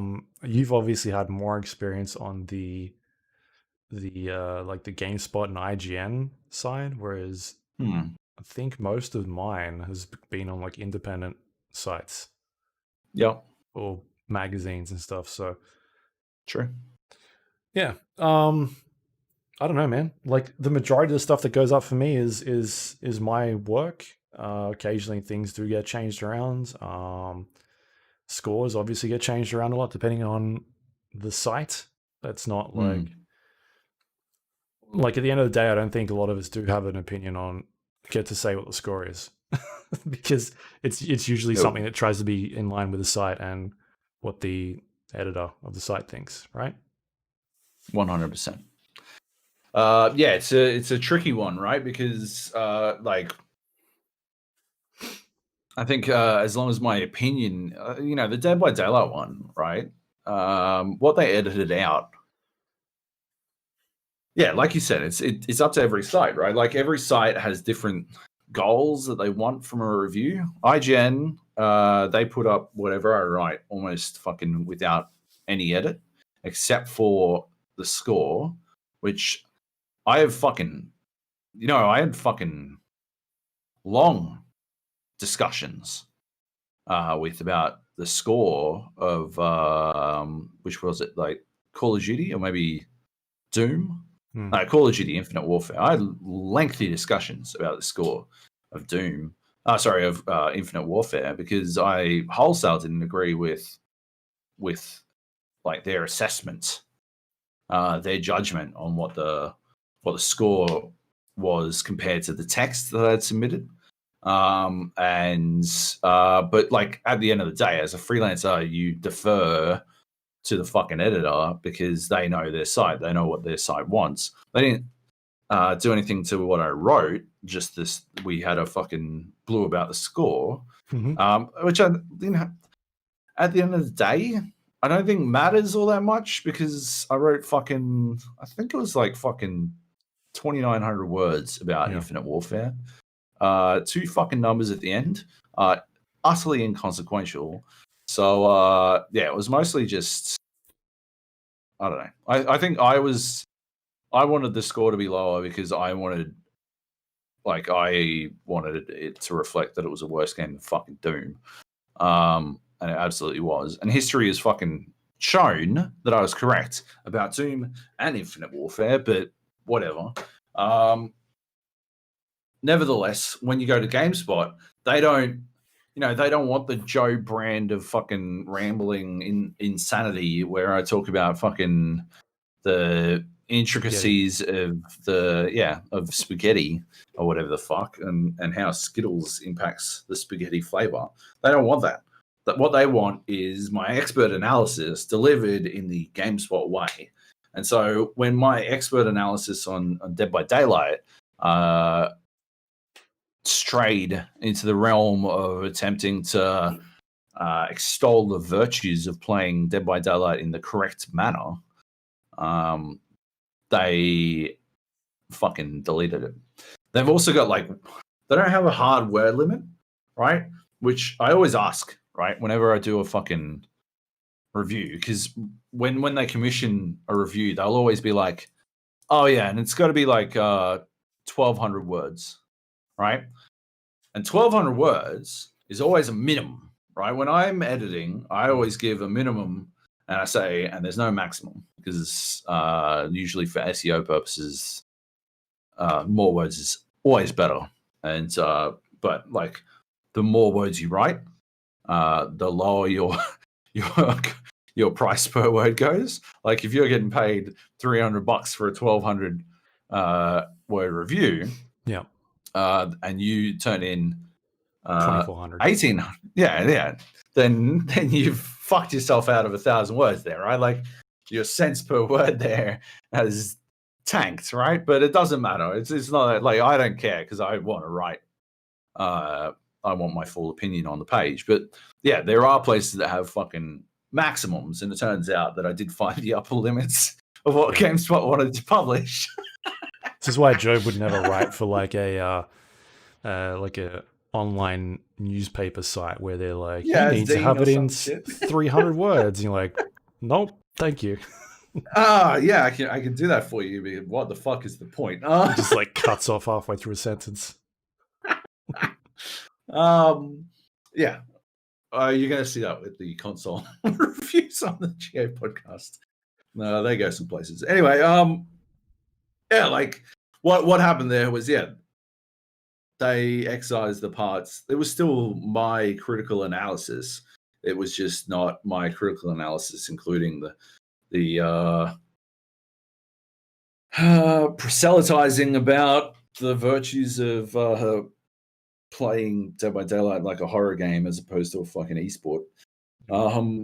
And yeah, I was, obviously disappointed, but that's what GameSpot does. That's it is a more homogenized output on a game review that results in, I think, a more consistent tone across the breadth of the site. I think that's why you see less instances of people being like, that's why the meme is 7 out of 10 too much water dash IGN as opposed to dash GameSpot, because GameSpot has editorial curation that goes above and beyond to make it all seem like GameSpot, even though every fucking review has someone else's name on it. It all feels like GameSpot, feels a lot more like GameSpot, whereas IGN is just like, write it. Like, yeah, whatever you want to turn in, let's see it. And yeah, that's why I've got the longest review in IGN's history. I think the third longest review now in IGN's history as well. And I've got the, because they're just like, yeah, fucking whatever you want to write. I'm pretty sure I got the longest review in GameSpot's history as well. And the lowest review. But don't worry about it. Yeah, like at the end of the day, if I don't feel like it's my review anymore, then I will withdraw the review. Because just as a, there's that conspiracy about that dipshit gamers have that, reviews are paid off or whatever, that hinges on the belief that a site would sell itself down the river for a quick buck, but it doesn't work because the site only has the reputation it does. The only reason it has its readers in the first place is because of its steadfast adherence to the concept of its own fucking integrity. Your integrity is absolutely all you have, which is why, yeah, if they altered it and they were like, oh yeah, so we want you to say it's good as opposed to it's shit, then I would tell them to fuck off and find someone else. I would, I'd give him the same treatment Johnny Bravo gave to his supervisor, right? Like, as soon as you change the nature of the assessment itself, I believe that is when it's no longer the reviewer's review. But if all you're doing is changing some fucking words around and the nature, the essence of the review remains the same, then that's what editors do, man. Like that is 100% what editors do. Like if your supervisor wanted to compare with my colleagues to ensure all the reporting was consistent. Like if by consistent, what she meant was like someone wasn't submitting their assessment in fucking Japanese or something, right? It was all consistently in English, then she would have a fucking point, right? If consistent was ensuring that everyone said fucking Jackie boy is bad at his job, then then you have concerns, right? Like, yeah. At the end of the day, it's an entirely personal thing. You got to draw the line where you personally draw the line. I don't know the circumstances further to which what your supervisor was trying to fucking get you to change, but yeah, in general, editors will always change something. GameSpot changes more than most because they have more editors doing that work, whereas like IGN has one person who will do all the edits on a review, and GameSpot has like fucking. It seems like everyone gets a fucking run at it, which personally I fucking hate, because they make suggested edits, and then someone will like make other suggested edits that will change it back to the way it was. It'll be It like, drives why me is this fucking here? bananas. You're like, I didn't change that. I was like, yeah, that's not what I wanted. Like, I can see why they would say it that way, because, you know, for tonal reasons, but it's still annoying when they're like, no, we'll change it back to the other way. And I'm like, well, that's what I fucking had. Like, I just don't like seeing the red marks on my fucking text, basically. It drives me bananas. Anytime I see like comments saying you said this incorrectly, I'm like, fuck off, I did. Fuck off. My precious words, my precious babies. You can't do this to me. But outside of that, as long as the essence remains the same, I don't give a fuck what words they say. As long as it says it correctly, as long as it conveys my opinion, you know? Yep. Anyway. Which is why you can listen to this show and get the unedited, unfiltered opinions. Shit. Yeah. The director's cut, the Snyder cut version. Except when Joab says something you shouldn't have about a game under embargo, and we have to edit it out. Maybe. Which, and then nobody knows. How many times has that happened in the history of the Gap? Like fucking maybe 3 or 4, maybe 5, right? Yeah, maybe. Like very, very few times. 1 in 100. Today's wasn't that much.